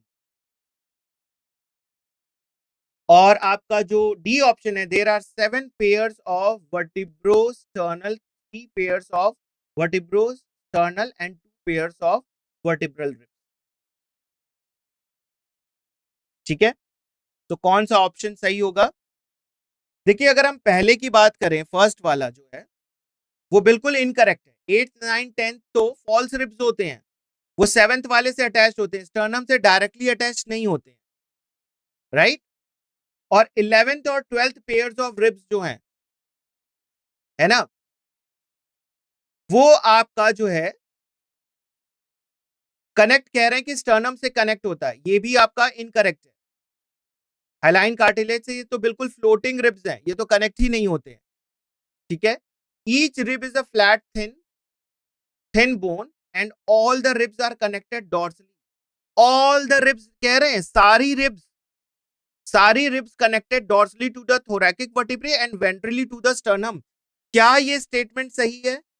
ध्यान से पढ़िए स्टेटमेंट, छोटी छोटी चीजें हमारे क्वेश्चंस को गलत कर देती हैं। ध्यान से पढ़ेंगे तो आप यहां पे जरूर पढ़ेंगे all the statement, all the ribs, यानी कि सभी रिब्स जो है वो डॉर्सली रीजन में थोरैकिक वर्टिब्रे से अटैच होती हैं और वेंट्रली आपकी स्टर्नम से अटैच, जबकि ऐसा नहीं होता। आपकी सिर्फ ट्रू रिब्स यानी कि फर्स्ट 7 रिब्स जो हैं वो डॉर्सली थोरैकिक वर्टिब्रे से अटैच होती हैं और वेंट्रली स्टर्नम से जाकर अटैच, है ना। और बाकी जो आपकी हैं, आपकी जो बाकी जो हैं वो आपकी नहीं अटैच होती स्टर्नम से। 8 9 10th और 11 12th कहां अटैच हो रही हैं? तो ये स्टेटमेंट भी इनकरेक्ट है। Fourth statement there are 7 pairs of vertebrosternal यानी कि आपकी जो स्टर्नम और वर्टिब्रल से जो कनेक्ट हो रही है वो 7 पेयर्स ऑफ बोन्स है, 7 pairs of ribs, 3 pairs of vertebrochondral and 2 pairs of vertebral ribs, यानी कि 7 आपकी जो है वो आपकी ट्रू रिब्स है, 3 8 9 10 फ्लोटिंग रिब्स हैं जिसको वर्टिब्रोकॉन्ड्रल कहा जाता है और 11 12th को वर्टिब्रल रिब्स कहा जाता है। डी वाला ऑप्शन सही है, तो मैं इसको ऑप्ट करता हूं।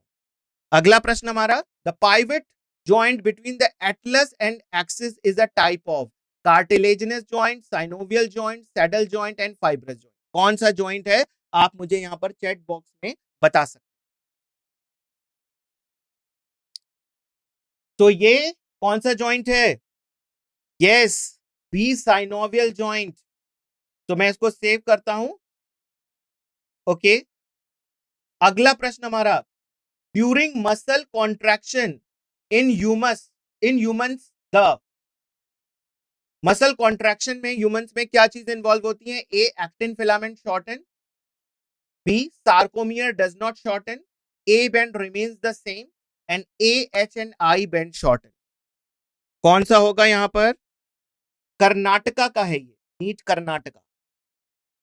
ए बैंड रिमेन, यस बिल्कुल करेक्ट है।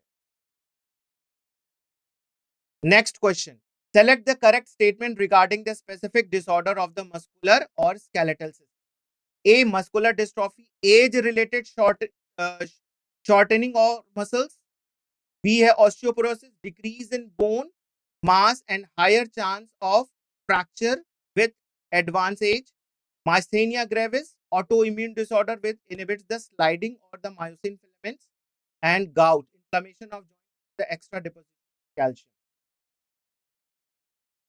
तो select the correct statement. कौन सा स्टेटमेंट करेक्ट है यहां पर? ऑस्टियोपोरोसिस, यस ऑस्टियोपोरोसिस वाला सही है। Decrease in bone mass and higher chance of fracture with advance. बाकी कई जगह चीजें सही है। देखिए मैस्थेनिया ग्रेविस जो है आपका ऑटो इम्यून डिसऑर्डर लिखा हुआ है, और स्लाइडिंग मायोसिन फिलामेंट ये गलत है ना। तो हम ऑस्टियोपोरोसिस को सेव करते हैं। अगला प्रश्न, it is much easier for a small animal to run uphill than for a large animal, because क्यों easier है? It is easier to carry a small body weight. Small animals have higher metabolic rate.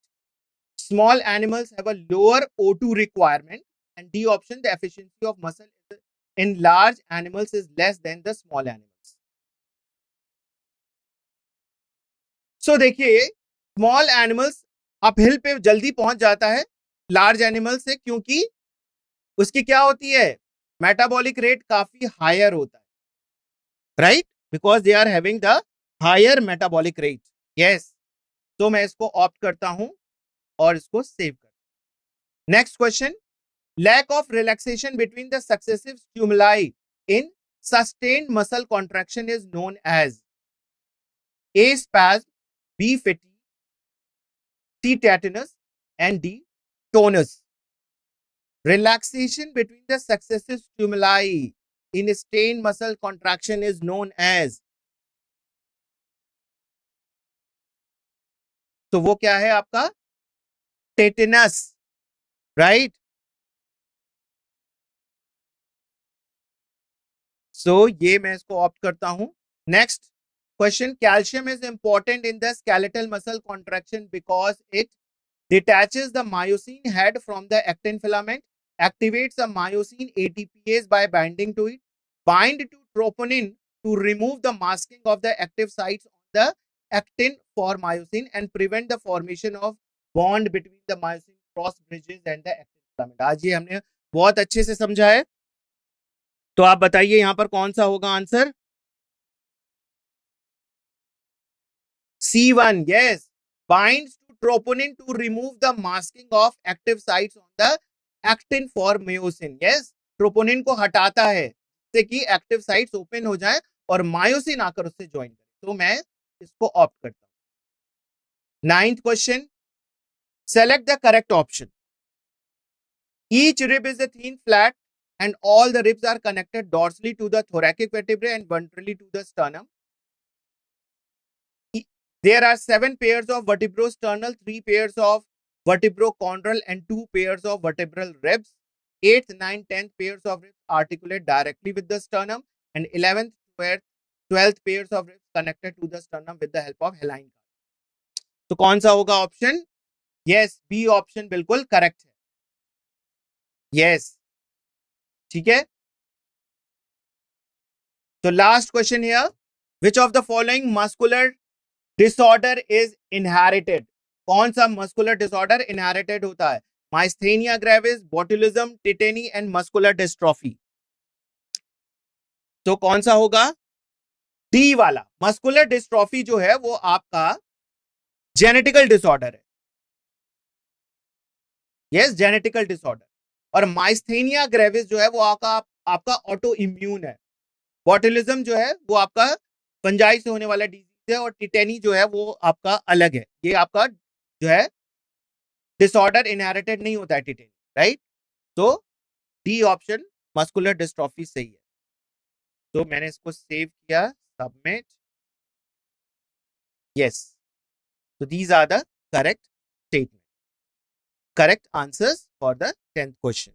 Okay, so this is all about today's session. Thank you very much